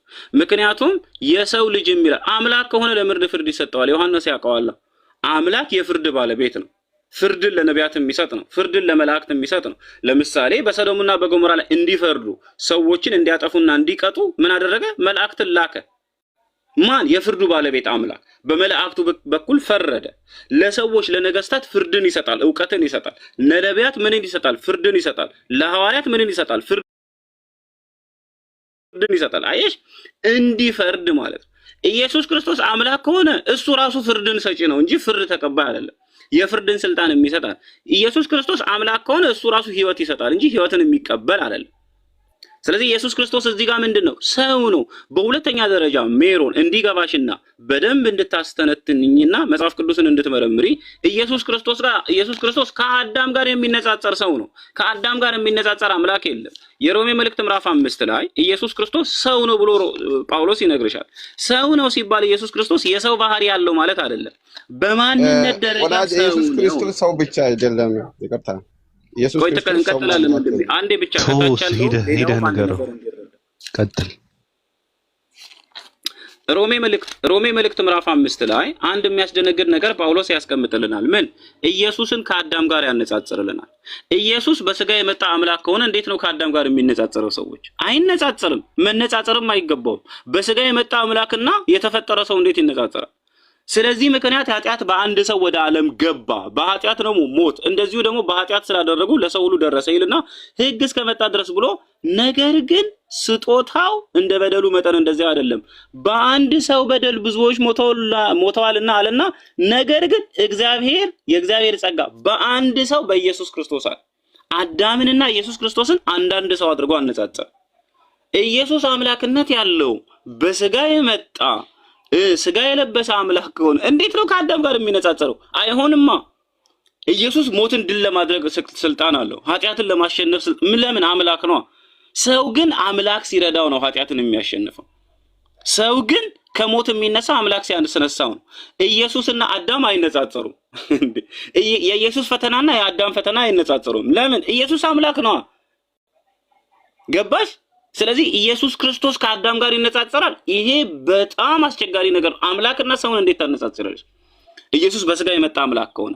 ጳውሎስ ግን ምን ብሎ ይነግረናል? ኢየሱስ ክርስቶስን ፍጹም ሰው ፍጹም አምላክ ሳይሆን ብሎ የሚጠራው አንድ ሰው ብሎ ነው የሚጠራው ኢየሱስ ክርስቶስን። አየሽ፣ አንድ ሰው፣ ማንነቱ ሰው የሆነ፣ ምንነቱም ሰው የሆነ፣ ግብሩም ሰው የሆነ፣ ስልጣኑም የሰውነት የሆነ፣ ጌትነቱም በሰውነት የሆነ አምላክ ተብሎ ሲጠራ የፍርድ ስልጣን ነቢያት እንደተቀበሉት የሆነ ኢየሱስ ክርስቶስ ሚሽን ቢሰጠው ሰው ስለሆነ፣ ነብይ ቢባልና መልእክተኛ ቢባል ሰው ስለሆነ፣ ህይወት ተቀበለ ቢባል ሰው ስለሆነ፣ በቃ ኢየሱስ ሰው ነው። ምን? አንድ ሰው ነው። ኢየሱስን ስንጠራ አንድ ሰው ብለን ነው የምንጠራው። የጢሞቴዎስ መጽሐፍ ላይ ያንን ነው የሚደግምልሽ። አንድ እግዚአብሔር አለና አለ። ያ አንድ እግዚአብሔር ማን ነው? እግዚአብሔር አብ። ከዛ እግዚአብሔር ጎን ማን አለ? አንዴ ሲማ አንዴ አስጨርሰኝ ወንድሜ። ቶ ብራዘር ችግር የለውም። ምን ሚዩት አድርጋለሁ። ስለዚህ ኢየሱስ ክርስቶስ ምንድነው? ሰው ነው። በሁለተኛ ደረጃ አንደኛ ቆሮንቶስ ላይ ጳውሎስ ይህንኑ ንጽጽር ደግሞ አንደኛ ቆሮንቶስ ላይ ያብራራልሻል። ሜሮን ዝግ ብለሽ የክርስትና ትምህርትን አስተንተነሽ መጽሐፍ ቅዱስን መርምረሽ እኔ በልብ ትህትናና የዋህነት ነው የምነግርሽ። ኢየሱስ ክርስቶስ ከአብ እኩል አምላክ ከአብ እኩል የሚመለክ አይደለም። he is a messenger, he is a prophet, he is the son of God። የእግዚአብሔር ልጅ ብለን የምንጠራው በምን ደረጃ? በግብር ደረጃ በቃ እንጂ እሱ እግዚአብሔር አይደለም። he is not the God አይደለም። እሱ አምላክ አይደለም። እሱ ሰው ነው፣ እንዳንቺ ሰው ነው። ሚሽን የተሰጠው ሰው ነው። መልእክተኛ ነው። የአምላክን ስራ የሰራ ሰው ነው። እሱ ትምህርት ያስተማረ ሰው ነው እሱ እንጂ በሁለተኛ ደረጃ አንደኛ ቆሮንቶስ መጽሐፍ ምዕራፍ 15 ላይ እንደዚህ ይልሻል። አሁን ግን ክርስቶስ ላንቀላፉት በኩራት ሆኖ ከሙታን ተነስቷል። ሞት በሰው በኩል ስለመጣ ትንሣኤ ሙታን በሰው በኩል ሆኗል አለ። በአምላክ በኩል አይደለም ትንሣኤ ሙታን የሆነው። ከሰማይ ወርዶ የመጣ አምላክ የለም። ከሰማይ ተወልዶ የመጣ አምላክ የለም። በሴት ማህፀን የተሻገረ አምላክ የለም ወደዚህ ዓለም። ከመንፈሳዊ ዓለም ወደ ቁሳዊ ዓለም በሴት ማህፀን የተሻገረ አምላክ እንደዛ አይነት ነገር መጽሐፍ ቅዱስ አያስተምርም። ኢየሱስ ክርስቶስ ወንድ ልጅ ነው። አምላክ በማህፀን የሰራው ሚሽን ተሰጠው፣ ተልእኮ ተሰጠው። ያንን ሚሽን ፈጸመ፣ በምድር አስተማረ፣ ያንን ነገር አከናወነ እንጂ ኢየሱስ ከአብ እኩል አይደለም። አብን የሚያመልክ ለአብ የሚገዛ በጣም ብዙ ክፍሎች አሉ። ያንን ነው መጽሐፍ የሚያስተምረው። ጥሩ።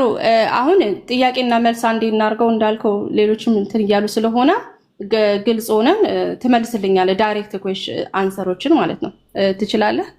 ተናግራል ብዙ ነገር። ያው አዳምን አንድ አድሬስ ማድረግ መፈልገው ለምንድን ነው ክርስቶስ ከአዳም ጋር የሚወዳደረው ስትል ቢካዝ አዳም ሰዎችን ሪፕሬዘንት ስለሚያደርግ ኢየሱስ ክርስቶስም ደግሞ ያን ኃጢአት ለማስወገድ ማለት ነው he has to be representative ለኛ ሪፕሬዘንት የማያደርግ ነገር ኃጢአትህን ማስወገድ አይችልም አይደለ? እሱ አምላክ ነው። አምላክ እንዴት ነው ሰውን ሪፕሬዘንት የሚያደርገው? እሺ ስታወራ እንዴት ስጋ ለብሶ እኛን ሆኖ የኛን በመስቀል ላይ ማለት ነው የኛን ዕዳ ወስዶ እኛ እርግማን መሆን ሲገባን እሱ እርግማን ወስዶ ሪፕሬዘንት አደረገን።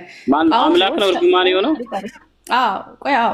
አምላክ በስጋው ነው አምላክ እርግማን የሆነበት አይደለ? ስለዚህ ማለት ነው ፖይንት ምንድነው? አሁን የለ ክሌም ስታነሳ ሰው ሲመልስ ቤሪያ እንደዚህ እስቲ አንድ እንዲገባሽ ቤሪያ የኢየሱስ የስጋው ነፍስ ምን ውስጥ ነው ያለው?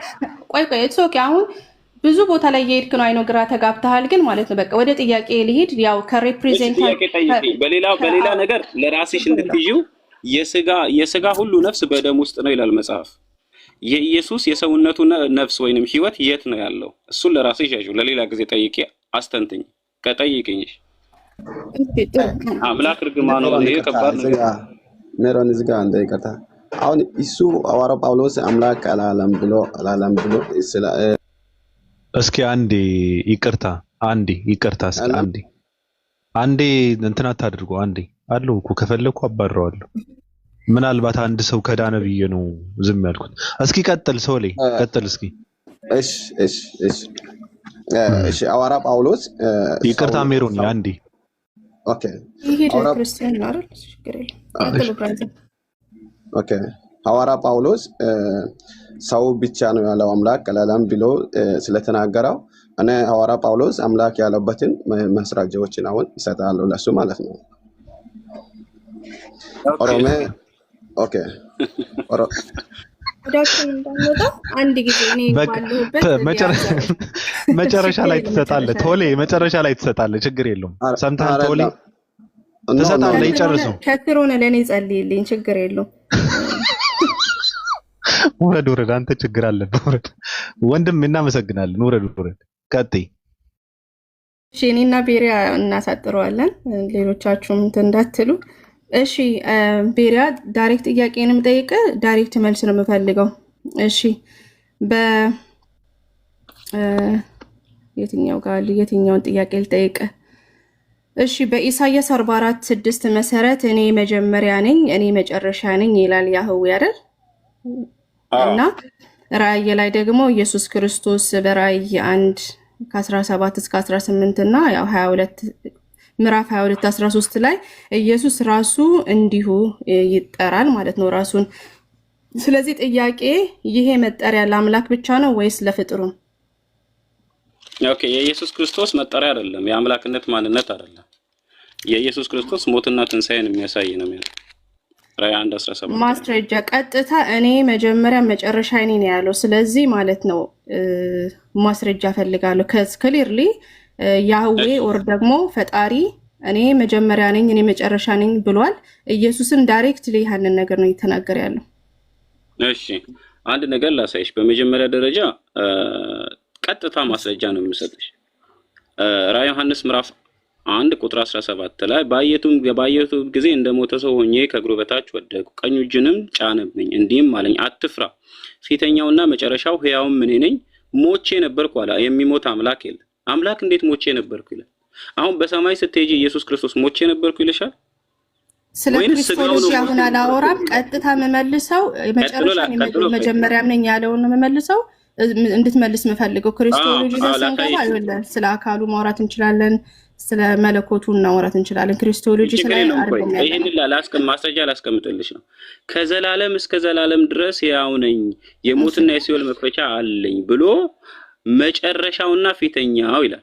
እንዲህም አለኝ አትፍራ፣ ፊተኛውና መጨረሻው ይላል። መጀመሪያውና መጨረሻ ሳይሆን ፊተኛውና መጨረሻው። ፊተኛውና መጨረሻው ማለት ምን ማለት መሰለሽ? ይሄው ቆላስይስ ላይ ጳውሎስ ያብራራልሻል። ፊተኛውና መጨረሻው ማለት ምንድነው የሚለውን ቀጥታ ጠቅስ ነው የምሰጥሽ። ቆላስይስ መልእክት ምዕራፍ እንደዚህ ይልሻል። ቆላስይስ መልእክት ምዕራፍ 1 ቁጥር 18 ላይ እርሱም እንዲህ ይልሻል። እርሱም የአካሉ ማለት የቤተ ክርስቲያን ራስ ነው። እርሱ በሁሉ ፊተኛ ይሆን ዘንድ መጀመሪያ ከሙታን በኩር ይላል። እኔ ፊተኛው ነው ሲልሽ በሁሉ ፊተኛ ወይንም ከሙታን የአዲሱን ፍጥረት ትንሣኤ የመጀመሪያ ያደረገ ማለት። ፊተኛ ማለት የመጀመሪያ ከሙታን ሪዘረክት ያደረገ ማለት። አይሽ ቃሉን በሁሉ ፋላሲ ነው ባይዘው አሁን እያረክ ያለው ነገር እነውን ፋላሲ ነው። ግን እሺ ራዕይ 22 ላይም ብዬሃለሁ አልፌና ኦሜጋ ፊተኛው ኋለኛው የመጀመሪያውና የመጨረሻው እኔ ነኝ ብሎ ዳይሬክትሊ ነው የዘጋው። ይሄንን እንዴት ትፈታለህ? ኦኬ ራዕይ 22 ላይ ኢየሱስ አልተናገረም። እሱን ደግሞ ማስረጃ አለ። እንደዚህ ነው አያችሁ፣ እንደዚህ ነው የሚመለጠው። ከጥያቄ ችግር የለውም። እኔ እንደውም አልቆይም አይደለም ማስረጃ ነው የምሰጠው። ይሄንን ራዕይ 22 13 የኢየሱስ ንግግር አይደለም። 22 የማን ንግግር ነው? መላእክት ነው ይሄን የተናገሩት። ማስረጃ ልስጥሽ። ኦኬ ቆይ አልፋና ኦሜጋ አልፋና ኦሜጋ ነኝ ስለዚህ መልአክ እኔ ማስረጃ ላሳይሽ አሁን ላብራራ። እንግዲህ ቆይ አይደለ አልፋና ኦሜጋ ነኝ ያለው አሁን ቅድም ምን አለን? ኢሳይያስ 44 ላይ ፈጣሪ ብቻ ነው እኔ መጀመሪያም የመጨረሻ ነኝ ያለው አለን። ከዛ ራዕይ 22 ላይ ስንሄድ ደግሞ ኢየሱስ ክርስቶስ እኔ አልፋና ኦሜጋ የመጀመሪያም የመጨረሻ ነኝ አለ። ከዛ ተነስቶ አላለም ሜሪ መጽሐፍ ቅዱስ ላይ እኔ በጣም ጠንቃቃ ሰው ነኝ። መጽሐፍ ቅዱስ ላይ የተለየ የቃላትን የሐሳብን ነገር ሲጨመር ማስረጃ ይሄው መልአክ ስለመሆኑ ማስረጃ ልስጣችሁ። ራዕይ 22 ተናጋሪው መልአክ ነው፣ ኢየሱስ አይደለም። ለብዙ ሺህ ዓመታት የኢየሱስ ንግግር ብላችሁ ሸውዳችኋል ትውልዱን። ይሄ ነገር ግን በኔ ፊት የሚቀጥል አይደለም። ምን ይላችኋል መሰላችሁ? የራዕይ ዮሐንስ ምዕራፍ 22 ላይ ተናጋሪው መልአክ ነው። እንደዚህ ይላችኋል ከቁጥር 6 ጀምሮ እኔ በትልቁ ይታያችኋል ብዬ አስባለሁ። መጽሐፍ ቅዱስ ያላችሁ ከቁጥር ምዕራፍ 22 ከቁጥር 6 ጀምሮ አውጥታችሁ እዩ። እርሱም እነዚህ ቃሎች የታመኑና እውነተኞች ናቸው፣ የነቢያትን መናፍስት ጌታ አምላክ ቶሎ ይሆን ዘንድ የሚገባውን ነገር ለባሪያዎቹ እንዲያሳይ መልአኩን ሰደደ። አያችሁ፣ የጌታ አምላክ ተብሎ የነቢያት መናፍስት ጌታ አምላክ። በራዕይ ዮሐንስ ላይ ጌታ አምላክ ተብሎ የሚጠራው አብ ነው። እሱ ነው መልአኩን የሰደደው። ጌታ አምላክ ተብሎ የሚጠራው አብ ስለመሆኑ እዚሁ ምዕራፍ 21 ቁጥር 22 ላይ ሄዳችሁ ተመልከቱ። ሁሉን የሚገዛ ጌታ አምላክና በጉ መቅደሷ ናቸው ይላችኋል። ስለዚህ ቁጥር 6 ላይ የነቢያት መናፍስትም ጌታ አምላክ መልአኩን ሰደደ አለና ቀጥሎ ይህን ያየሁትን የሰማሁትን እኔ ዮሐንስ ነኝ። በሰማሁት ባየሁትም ጊዜ ይህን ባሳየኝ በመልአኩ እግር ፊት እሰግድ ዘንድ ተደፋው። እርሱም እንዳታደርገው ተጠንቀቅ። አያችሁ፣ አሁን አብ መልአኩን ሰደደ። ከዛ ያ መልአኩን ጌታ አምላክ መልአኩን ሰደደ። ያ መልአኩ ጋር ዮሐንስ ሲሰግድ ዮሐንስን እንዳታደርገው አለ። ከዛ ለእኔም አያችሁ፣ መልአኩ ሲናገር ከዚህ በኋላ ተናጋሪው ማን ነው? ከቁጥር 10 በኋላ መልአኩ ነው።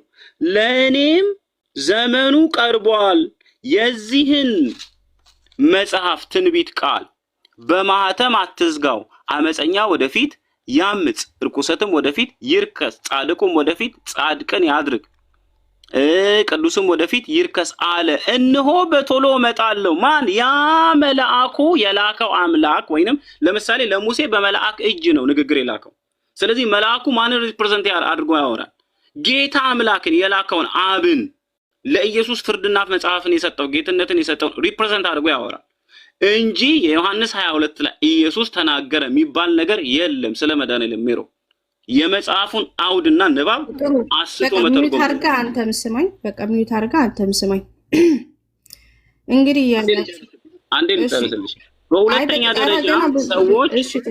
ደረጃ ሰዎች ሊተረጉሙ የሚፈልጉት አውዱን ይለቁና አውዱ ላይ ተናጋሪው ማን ነው? መልአኩ። አውዱን ይለቁና ከቁጥር 16 ላይ ይሄዱና እኔ ኢየሱስ ብሎ ተመልከቱ። እኔ ኢየሱስ በአብያተ ክርስቲያናት ዘንድ እንዲመሰክርላችሁ መልአኬን ላኩ የምትል ቃል አለች ቁጥር 16 ላይ። ይህንን ከቁጥር 13 እና ከቁጥር 6 ጋር አጋጭተው የራሳቸውን ዶክትሪን ሊመሰረቱ ይመሰክራሉ። ቁጥር ምዕራፍ 22 ቁጥር 16 ላይ ያለው ቃል እኔ መልአኬን ላኩ ኢየሱስ የሚለው ምዕራፍ 1 ቁጥር 1 ጋር ያለው ነው። እግዚአብሔር ለኢየሱስ የሰጠው በእርሱም የተገለጠው እርሱም በመልአኩ ልኮ የመሰከረው የሚለውን ቃል ነው መልአክ ላኩ የሚላችሁ። ምዕራፍ 22 ላይ ግን ምዕራፍ 1 ጋር ከተላከው መልአክ ውጪ የተላከ መልአክ አለ። አብ የላከው መልአክ ምዕራፍ 22 ቁጥር 6 ላይ ያሳየዋችሁ ማለት። ምዕራፍ 22 ቁጥር 6 እና ምዕራፍ 1 ቁጥር 1 መላእክቶቹ ሁለት ናቸው፣ የተለያዩ ናቸው።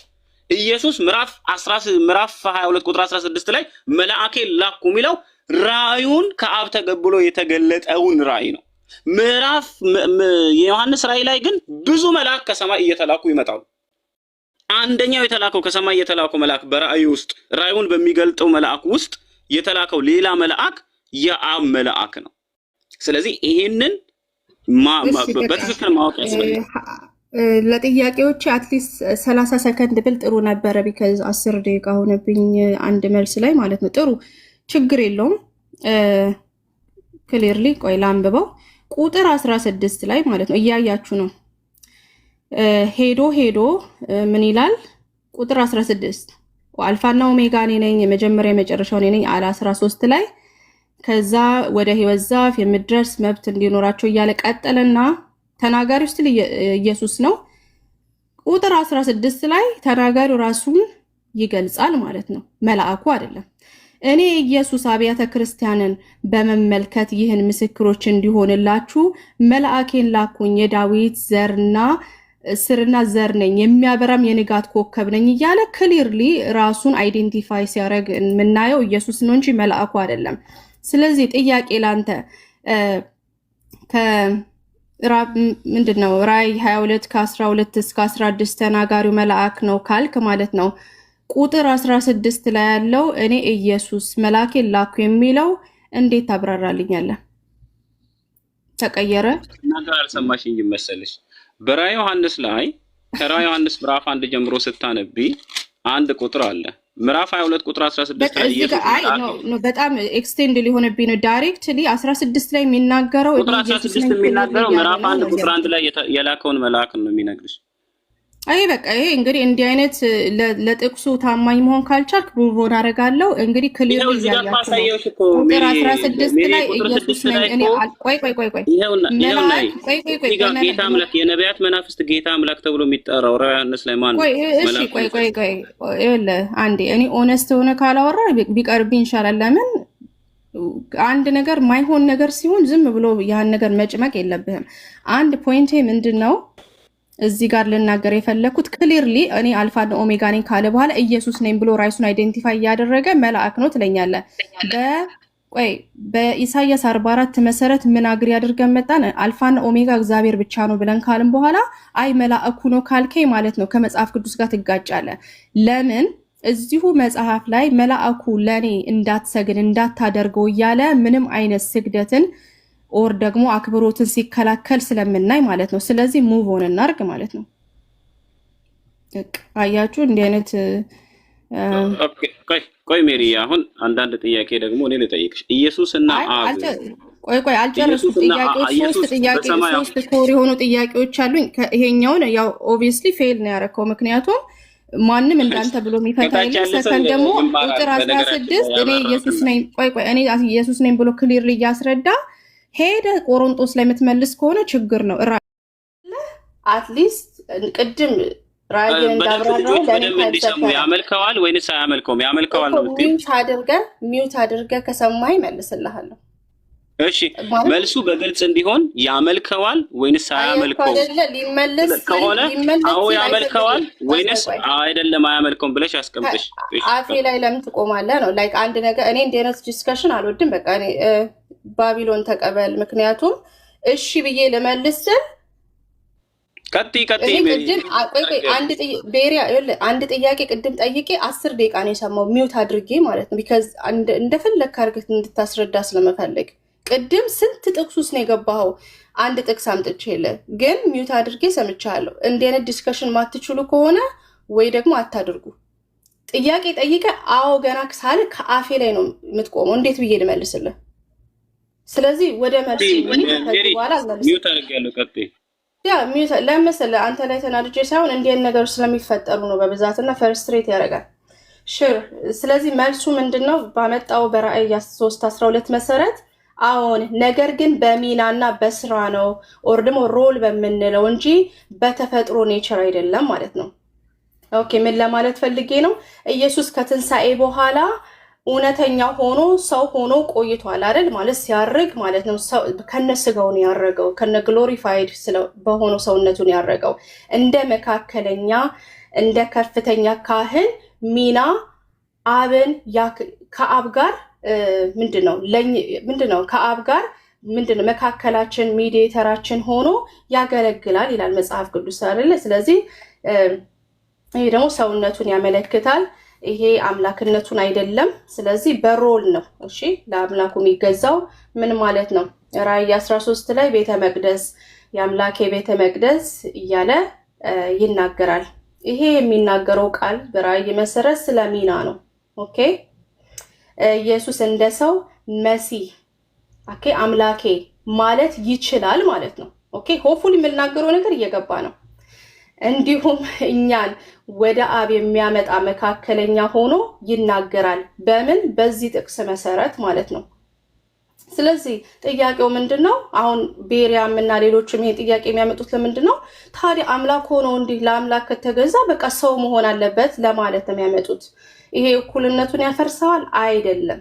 ኦኬ መጽሐፍ ቅዱስ በአንድ ጊዜ ሁለቱን ያሳያል። ምንም ያሳያል? ኢየሱስ አብን ያከብራል። ምን? በሚና ማለት ነው። ሚና አለው የሚጫወተው ሚና። ኢየሱስ ክርስቶስ ይሰግዳል ይላል። ክብር አምልኮ ይላል በራእይ ለኢየሱስ ይሰገዳል ማለት ነው። ይቅርታ ለኢየሱስ ይሰገዳል በራእይ 5:13 መሰረት ማለት ቅድም ባነበብ ነው። ኦኬ አንዱ ሌላውን አያጠፋም። አያችሁ አይደለ? እዙ የጠቀሰው ራእይ ላይ ራሱ ለኢየሱስ ክርስቶስ ሲሰገድ አይተናል። ስለዚህ ኦኬ ሜሪ ከጥያቄው ውጭ እኮ ነው የምታለው። ልጨርስ አንድ 10 ሰከንድ ስጨርስ ብትሰጠኝ ጨርሳለሁ ማለት ነው።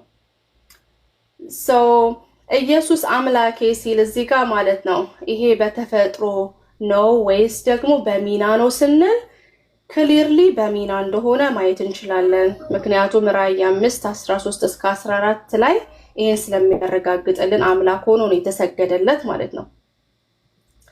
ስለዚህ የመጨረሻው መልስ የሚሆነው ምንድነው?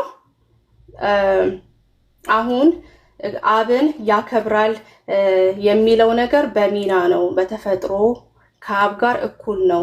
ስለዚህ ራእይ 3:12 ያመጣው አምላክ አይደለም የሚለውን ነገር አያሳይም። እንደዛ አይነት ኮኖቴሽን ፈልገ ከሆነ የመጣው ማለት ነው። ጨርሻለሁ። እንደዚህ ነው መልስ የሚመለሰው። በመጀመሪያ ደረጃ ራእይ 3:12 ላይ በሚና ያመልከዋል፣ ግን በሚና ነው የሚያመልከው።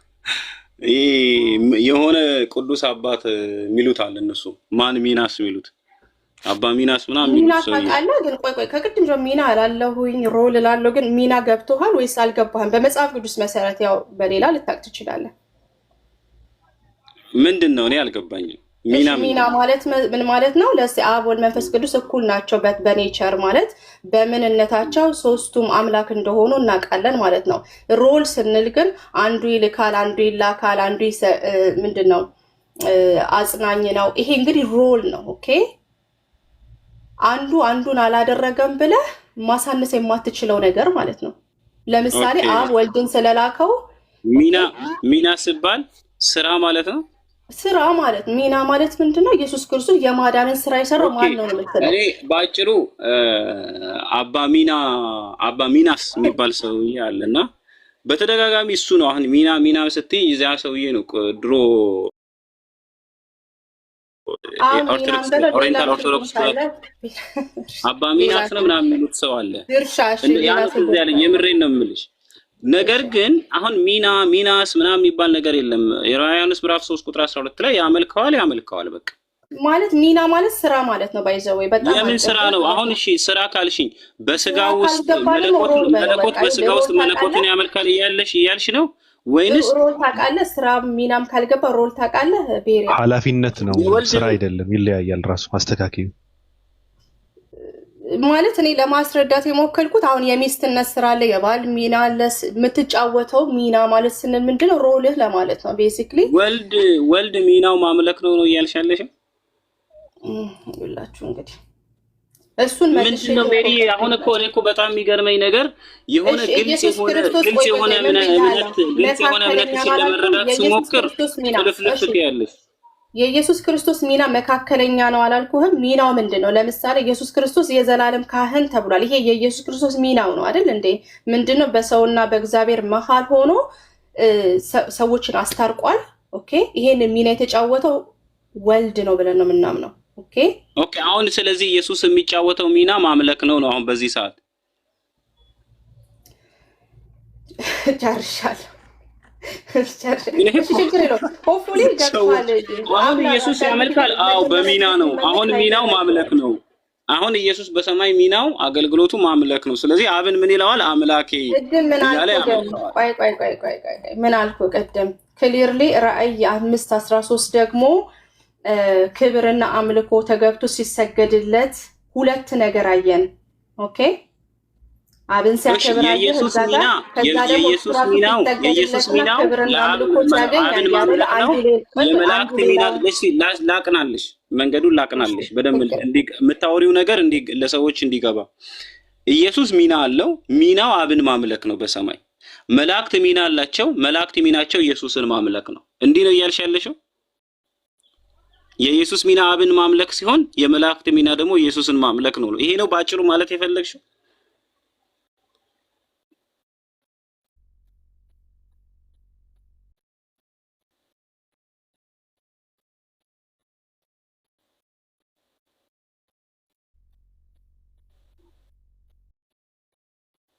እሺ ለዘላለም ስለዚህ ለዘላለም ኢየሱስ ሚናው አብን ማምለክ ነው አይደል? ነው ኦኬ። ሌሎችን ሮሎች ሌሎችን ሚናዎች እየፈታን ሳይሆን አንተ ያመጣውን ጥቅስ እየፈታን ነው። በዛ መሰረት ይሄ ነው ብዬ መልሼልሃለሁ ማለት ነው። ኦኬ እንዲህ ያዙ። አሁን ከታች ያሉ ሰዎችን ሜሪን እንድትረዷት ፈጣሪ ሂዲያ እንዲሰጣት ልቧን እንዲያቀና የምሬን ነው የምላችሁ። ለአምላክ ትልቅ ቅናት አላት። ግን ያመነች ያለችውን ሜሪዬ የሆነ ትንሽ ድንግዝግዝ ውስጥ ናት ብዬ ነው እየተረዳው ያለሁት እኔ። አሁን ክፍሎችን ስናወጣ የሆነ ትርጓሜ ለመስጠት አንድምታ ለመስጠት ፍቺ ለመስጠት ትሮጣለች። እኔ ያንን ነው ያየሁት ባለፈው ውይይታችንም አሁንም ውይይታችን። እንደዛ ማድረግ ተገቢ አይደለም። ሜሪ አምላክን መመለክ ካለበት ጥፋት ካለ ስህተት ካለ የሰው ልጅ ይታረማል። ነቢያት የተላኩት ሰዎች ከስተታቸው እንዲመለሱ ነው። ሰዎች ጋር ዲስከስ ማድረግ ይገባል። ለምሳሌ መጽሐፍ ላይ መሰባሰባችሁን አትተው ይላል። የረፍቷ ቀን እንደቀረበች ጊዜዋ በቀረበች ጊዜ መሰባሰባችሁ የወንድማማችን ህብረታችሁን አትተው። ለምን? ልባችንን ወደ እውነት እናቀናለን። ስለዚህ ሁላችሁም ሜሪ ሳትፈራ ሳትደነግጥ የመጽሐፉን ቃል በትክክል በቀጥታ እንድትመለከት ምንድነው በእናንተ እምነት በየአምላኮቻችሁ በቃ በምታመልኩት አንድ አምላክ እንግዲህ ኮይራ ያልኩት ማለት ነው። ለሁለተኛ ጊዜ እኮ ልሸኝህ እኮ ነው። አንድ ጥያቄ ጠይቄ በቃ እንደገና ፓካርጌ ዋን ዌይ ልልክ ነው። ስለዚህ ተዘጋጅ። አሁን ስለኔ ማውራት ነው። ስለዚህ አሁን ከታች በደንብ እንድትረዱ ኢየሱስ ሚናው አሁን ማምለክ ነው። ይሄንን ግን ቀጥታ ኢየሱስ ሰው ስለሆነ እንደሚያመልክ የምትረዳበትን አንድ ደረጃ ከፍ የምትልበትን ፈጣሪ ልቧን ያቅ ነው። አሁን ሚና ከሚባለው ነው አባ ሚና ሲል ከቃት ጠይቂኝ። በቃ ሚና ሮል ምናምን ብለናል። ኦልሬዲ ጨርሰናል። እንግዲህ በደንብ መጽሐፍ ቅዱስን አንብብ ቤሪያ። እኔ በጣም የሚያሳዝነኝ ነገር ብዙ ነገር እኔ እያስረዳው መሆኑ ነው የሚያሳዝነው። ቢካዝ በጣም መጽሐፍ ቅዱስን ታውቃለህ ብሎ ባቢሎን ቅድም ሲሰክሰኝ ነበርና ለዛ አሁን ከታች ያላችሁ ሰዎች ወንድም እህቶቻችን ከታች ያላችሁ ሰዎች ጥያቄ ያላችሁ ባቢሎንም ከታች ኦቢ አለ፣ ባቢሎን ራይነር አለ። ከታች ያላችሁ ሰዎች ጥያቄ ካላችሁ ለኔም ለሷም መጠየቅ ትችላላችሁ። ነገር ግን አንድ አምላክን በብቸኝነት የምናመልክበትን የነቢያትን መንገድ ተከትለን የሐዋርያትን ትምህርት የምናጸናበትን ፈጣሪ ጊዜ እድል ህይወት ይስጠን። ያንን ነው ለማለት ጥያቄ ያላችሁ ጠይቁኝ። እሺ ችግር የለውም። ሜቢ ፍትሃትን ማለት ላይ እናደርግ ይሆናል። እዚህ ችግር የለውም አለን። እየሰከስሽ ነው። መሰከሱን ተዩ። የዘላለም ካህን ምን ኢየሱስ እንዴት ነው እኮ እንዴት ነው የዘላለም ካህን የሚሆነው ኢየሱስ? ችግር የለውም። እዚሁ ፍትሃትም ልናደርግ እንችላለን። ይሄን ጥያቄ ከጠየቅኩ በኋላ ችግር የለውም። ልጠይቅ? እሺ ማንን? እኛ እኮ ነን የተፈቀደልን እንድንጠይቅ። ኦኬ አንድ ቤሬ ይቀሯል። አንድ ይቀሯል እንዴ? ጠየቀኝ እኮ ታዩ ግድ የለም እሱ ችግር የለውም። ምን ትጠይቂዋለሽ? ኢየሱስ ለዘላለም ካህን ነው ብለሽ በአባቱ ቀኝ ቁጭ ያለ ሰው ካህን ማለት አገልጋይ ነው። ስለዚህ የዘላለም ካህን ነው ብለሽ እረፍት ላይ ያለ ሰው የዘላለም ካህን ነው ብለሽ ነው ያመጣሽው። ካህንነት ግን በጣም የሚያሳዝነው ነገር እንደውም የካህንነቱ ስልጣን የተሰጠው ራሱ መሆን አለበት የተባለው እንደ መልከ ጸዲቅ ተብሎ እንደ አንድ ፍጡር ነው ራሱ እንትን ተደርጎ የተቀመጠው። እኔ ግን ጥያቄ ያለን እሱን ተወውና እረፍት ላይ ያለ ሰው ካህን ነው ብለሽ እንትን ማለት የለብሽም። የሆነ ሰዓት ነው ያገለገለው። ካህን ማለት አገልጋይ ነው። ኢየሱስ ያገለገለው ጥቂት ዓመታት ነው። ከዛ በኋላ ደግሞ ሲመለስ ስንት ዓመት እንደሚያገለግል አይታወቅም። አሁን ግን እያገለገለ አይደለም። ስለዚህ ኢየሱስ የዘላለም ካህን አይደለም። ለዘላለም ካህን ይሆናል አሁን ድረስ ይላል መጽሐፍ ቅዱስ። አይደለም ኦኬ መጽሐፍ ቅዱስ ይላል። እኔ ልጠይቅ በቃ ጥያቄ አለኝ ልጠይቅ። አንቺም ወይም ቤሪያም የምትመልሱት እኔ እውነት ለመናገር እሱ መጽሐፉን እያገላበጠ በስነ ስርዓት እንደውም መጽሐፍ ቅዱስ መከራው እንዲያሳየው እንደዚህ ምልክት እያደረገ ማለት ነውና እኔ ደስ ብሎኛል። ትልቅ አንባቢ ሰው እንደሆነ ያየሁት ገብቶሻል። እንደዛ ነው መሆን ያለብሽ። ቻትጂፒቲ ቁጭ አድርገሽ የሆነ ጥያቄ ስትጠየቂ የቱ ጋር ነው ያለው ምናምን ብለሽ ከዛ ከነገረሽ በኋላ አይደለም እኮ እሱ እኮ አልገባም ምናምን ብለሽ የምትመልሺው ነገር እውነት ለመናገር እኔ በጣም ነው የገረመኝ። ከታች ያየሁት ኮመንት እና የገረመኝ ምንድነው የተናገርሽው ራሱ ደግሞ ቢነግርሽ አለሽ አንዱ ተሳስተሃል ትይዋለሽ። አንቺ የተናገርሽው ራስሽ ደግሞ ቢነግርሽ ተሳስተሃል ትይዋለሽ። የሚናግርሽን እንትን እያደረግሽው አይደለም። እውነት ለመናገር እኔ ምንም ማድረግ አልችልም። ገብቶሻል። ምህረት የሚባል ነገር እኔ ጋር የለም። እውነት ነው። እውነት ነው። ኢየሱስ የሚባል ሰው ትንሽ ታግዛለህ ባቢሎን ለምን መሰለህ? ትክክል ነው። ተመችቶኛል ሐሳብ ራዕይ 22 ቅድም ያመጣውለት 16 ላይ ማለት ነው። ክሊር እኔ ኢየሱስ ነኝ እያለ እሱን ክዶ ሌላ ነገር ሲናገር እያየው ታዲያ እንዴት ብዬ ልቀጥል? እኔ ኢየሱስ ነኝ መልአኩ ነኝ አላለም። ከዛ ምን ያመጣልሃል? ሌላ ጥቅስ ያመጣልሃል ምናምን። እንዲህ አይነት ዲስሆነስት ሆኖ የሚወያይ ሰው ጋር ልክ ነህ እንዳልከው ልሸነፍ እችላለሁ። ምክንያቱም እውነትን እየተናገረ ካልሆነ እንግዲህ ባይ ችግር የለውም። እኔ ልጠይቅ አሁን በነገርሽ ላይ በነጻ ፈቃድነት ከኢየሱስ እኔ ይሻላል አይሆንም። ታውቃለህ አይደል? ሪል ዲቤት ቢሆን እንደዚህ አይነት ነገር አይፈቀድም። ግን ችግር የለውም። ሂድበት። እሺ እኔ ጥያቄም ጠይቀው ደስ ይለኛል። ችግር የለውም። ትጠይቂያለሽ እኮ ጥያቄ ስላለን እኔ በነጻ ፈቃድነት ከኢየሱስ በላይ እኔ ይሻላለሁ። አምላክ ሆኖ አምላክ ተብሎ ፈጣሪ እየሰማች ነው ሜሮኒ? እየሰማሁ አይደል? እኔ ጋር አይደል? እኔ ነጻ ፈቃድ አለኝ። ኢየሱስ ክርስቶስ ግን ነጻ ፈቃድ የለውም። ምን ታውቂያለሽ? እንዴት? እኔ የፈለኩትን ማድረግ እችላለሁ። ኢየሱስ ግን የፈለገውን ማድረግ አይችልም እኮ። እንዴት? አስረዳ እስኪ ሂድበት። ምንድነው? እኔ ነጻ ፈቃድ አለኝ። አሁን ለምሳሌ እኔ የፈለኩትን ነገር እንደፈለኩ መስራት እችላለሁ። ኢየሱስ ግን አይችልም። ምን ታውቂያለሽ? እኮ ማስረጃ ያመጣ ምንድነው? ለሲያንተ መቻል እኮ እየጠየቅኩሽ እኮ ነው። ማስረጃው እኮ ሌላ ነገር ነው እኮ። ይችላል ወይ ነው የምልሽ። አይ ይችላል፣ ሁሉን ነገር ማድረግ ይችላል። ኢየሱስ ክርስቶስም ግን ለአባቱ ፍጹም ኦቢዲየንስ እንደነበረ ይናገራል። ይመችሽ የሚችል ልክ አሁን እኛ እንደምናደርገው እግዚአብሔርን ፈቅደን እንደምንገዛለት ማለት ነው። ብንፈልግ ግን እንደፈለግን መሆን እንችላለን፣ ግን ፈቅደን ደግሞ እንገዛለታለን። ኦኬ ችግር የለውም። ቤሪ አንተን ልጠይቅህ። በቃ እሱን እንትን አድርጌው አንብቢው። ገብቶሻል? ቤሪያ ዮሐንስ ወንጌል 5 ላይ ያለው ኢየሱስ ክርስቶስ እኔ ስለራሴ በመሰከር ምስክሬ እውነት አይደለም ይላል ኢየሱስ ክርስቶስ አይደል? ወርዶ ደግሞ 36 ላይ መሰለኝ፣ ያው 36 ላይ እኔ ግን ከዮሐንስ ምስክር የሚበልጥ ምስክር አለኝ ይላል። ዮሐንስ የመሰከረለትም ትክክል ካልሆነ ማለት ከሱ የሚበልጥ ምስክር ካለ ኢየሱስ ራሱም ስለራሱ በትክክል መመስከር ካልቻለ ከሱ በላይ የሚመሰክር አካል ካለ እነዚህ ሐዋርያቶች ተብለው የጻፉትን መጽሐፍ ከዛ በላይ እነ ጳውሎስ የጻፉትን መጽሐፍ እንዴት ነው መቀበል የምንችለው? ኦኬ ክራይስት ምን አለ መሰለ የአምላክን ምስክር ነው የሚቀበለው። ዮሐንስ ሰው ነው፣ በመንፈስ ተነርቶ ይመሰክራል። ክራይስት ራሱ ሰው ስለሆነ እኔን የሚያምን በላከኝ ማመኑ ነው እንጂ በእኔ ማመኑ አይደለም ይላል። ይህንን ሲናገር ከፍ እያደረገ ያለው የአምላክን ስልጣን ነው እያሳየ ያለው። ሁሉን ነገር የሚያስጠጋው ክራይስት ወደ አብ ነው፣ ወደ ራሱ የሚያስጠጋው ነገር የለም። ኢየሱስ እኔ አምላክ ነኝ ቢል ራሱ ውሸት ነው። በነገራችን ላይ አሁን ባነበብከው ዮሐንስ ወንጌል ምዕራፍ 5 ላይ እኔ አምላክ ነኝ ብሎ ቢናገር ራሱ ውሸት ነው።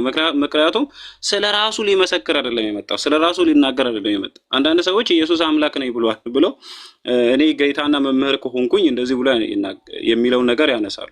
እና ኢየሱስ ስለራሱ የሚመሰክር ስለራሱ የሚያሳይ አይደለም። ስለዚህ ማን ለማን ነው ስልጣኑን የሚያሳየው? ወደ አብ ነው የሚያሳየው። ስለዚህ አሁን ጥያቄው አብ በሐዋርያት በኩል መስክሯል ነው የኛ እምነትና ትምህርት። አብ በሐዋርያት በኩል፣ አብ በኢየሱስ በኩል፣ አብ በነቢያት በኩል። ነቢያትን ራሱ የምናምነው እኛ አብ በእነሱ በኩል ስለሚመሰክር፣ አምላክ በእነሱ በኩል ስለሚመሰክር እንጂ እነሱ ከራሳቸው ስለሚመሰክሩ አይደለም። ስለዚህ ሐዋርያትን የምናምነው ከራሳቸው መሰከሩ ብለን ሳይሆን የአብን ትምህርት አስተላለፉ። ኢየሱስን የምናምነው የአብን ትምህርት አስተላለፈ። ነቢያትን የምናምነው የአብን ትምህርት አስተላለፈ ነው እንጂ ከራሳቸው ቢያስተላለፉ ለምን እንቀበላቸዋለን? እኛም ጭንቅላት አለን፣ እነሱም ጭንቅላት አላቸው። ባቢሎን እኮ ኢየሱስ ክርስቶስ እኔ ከራሴ አንዳች ላደርግ አይቻለኝም አለ። አንተ እሱን የፈለኩት በነገርህ ላይ ኢየሱስ ራሱ እኔ አምላክ ነኝ ቢል ተቀባይነት እንደሌለው ስትናገር ነበር አይደል? ትክክል ነው፣ እኔ መቀበለዋለሁ እንደራሱ ትምህርት ማለት ነው። ኢየሱስ ደግሞ ራሱ እኔ ከራሴ አንዳች ላደርግ አይቻለኝም፣ እንደሰማው ፈርዳለሁ፣ ፍርዴም ቅን ነው፣ የላከኝ ፍቃድ እንጂ ፍቃዴን አልሻምና ይላል። ገብቷል? አሁን እነዚህ ሰዎች እነ ዮሐንስ ራእይ እስር ቤት ውስጥ ቁጭ ብሎ የጻፈውን ራእይ ብሎ ህልም ይሁን ጭንቅ ይሁን የማይታወቅ ነገር እንዴት ነው በአምላክ እንደተመራ ማረጋገጥ የምንችለው? ኦኬ፣ ይሄንን በአምላክ ምሪት የሆነ መጽሐፍ ቅዱስና ራእይ በአምላክ ምሪት እንደሆነ የምናረጋግጠው የመጀመሪያው መጽሐፉ ከያዘው ኮንተንት አንጻር ነው። መጽሐፉ የሚናገረው ስለምንድን ነው? ምስክርነቱ ስለ አንድ አምላክ ነው። ለምሳሌ ኤፌሶን መልእክት ምዕራፍ 4 ላይ ብትሄድ ምንድን ነው የሚናገረው? አንድ አምላክ አብ አለን ይላል። የአንድን አምላክ ብቸኝነት ነው የሚመሰክረው። ሁለተኛ ኢየሱስ ክርስቶስ መልእክተኛ እንደሆነ ያረጋግጣል። ስለዚህ ይሄ መጽሐፍ እውነተኛ ስለመሆኑ ከያዘው ይዘት ከውስጡ ከሚያስተምረው ትምህርት አንጻር ነው እውነተኝነቱን የምትመዝነው የመጀመሪያው። ሁለተኛው ደግሞ በዚህ መጽሐፍ ውስጥ ግብራቸው የተገለጡ ሰዎች እንዴት ባለ መልኩ አምላክን አክብረዋል የሚለውን ትመለከታለህ። የሐዋርያት ሥራ ምዕራፍ ላይ ብትመለከት ጳውሎስ በ28ቱ ምዕራፍ ውስጥ ያደረገው ነገር ምንድን ነው? ትልልቅ ተአምራትን ከአምላክ የሆነ ትልልቅ ተአምራትን ሲያደርግ ትመለከታለህ። ከአምላክ ካልሆነ በስተቀር ሙታንን የሚያስነሳ አለ? ለምሳሌ ጳውሎስ ሙት አስነስቷል። ጳውሎስ ሐሰተኛ ነው ለማለት ሰይጣን ሙት ያስነሳል ብሎ እንደማመን ነው በሌላ አባባል ማለት። ስለዚህ ጳውሎስን ሐሰተኛ የማያደርገው እውነተኛነቱን የምስክርነቱን ከአምላክ ስለሆነ የሚያረጋግጥ ድንቅ የሆኑ የመጽሐፍ ቅዱስ ትምህርቶች አሉ ባቢሎን።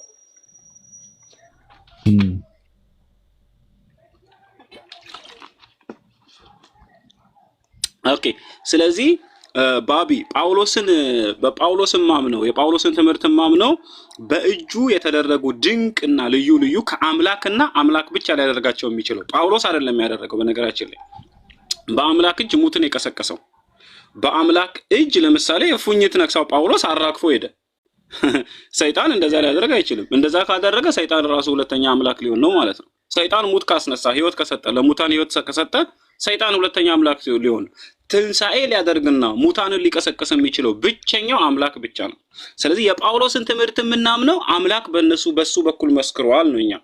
በመንፈስ እኛ ምን ብለን እናምናለን መሰለኝ? እኛ ክርስቲያኖች እግዚአብሔር በመንፈስ ይሰራል። ለምሳሌ ኤፌሶን መልእክት ምዕራፍ 4 ላይ ገብቼ ላንብብል። ኤፌሶን መልእክት ምዕራፍ 4 እና ዕብራውያን መልእክት ምዕራፍ 2 ላንብብል። አንድ ድንቅ ነገር አለ። ሐዋርያት ሲያስተምሩ በሐዋርያት በኩል የሚያስተምረው አምላካችን እግዚአብሔር ነው ብለን ነው የምናምን። ኢየሱስ ሲያስተምር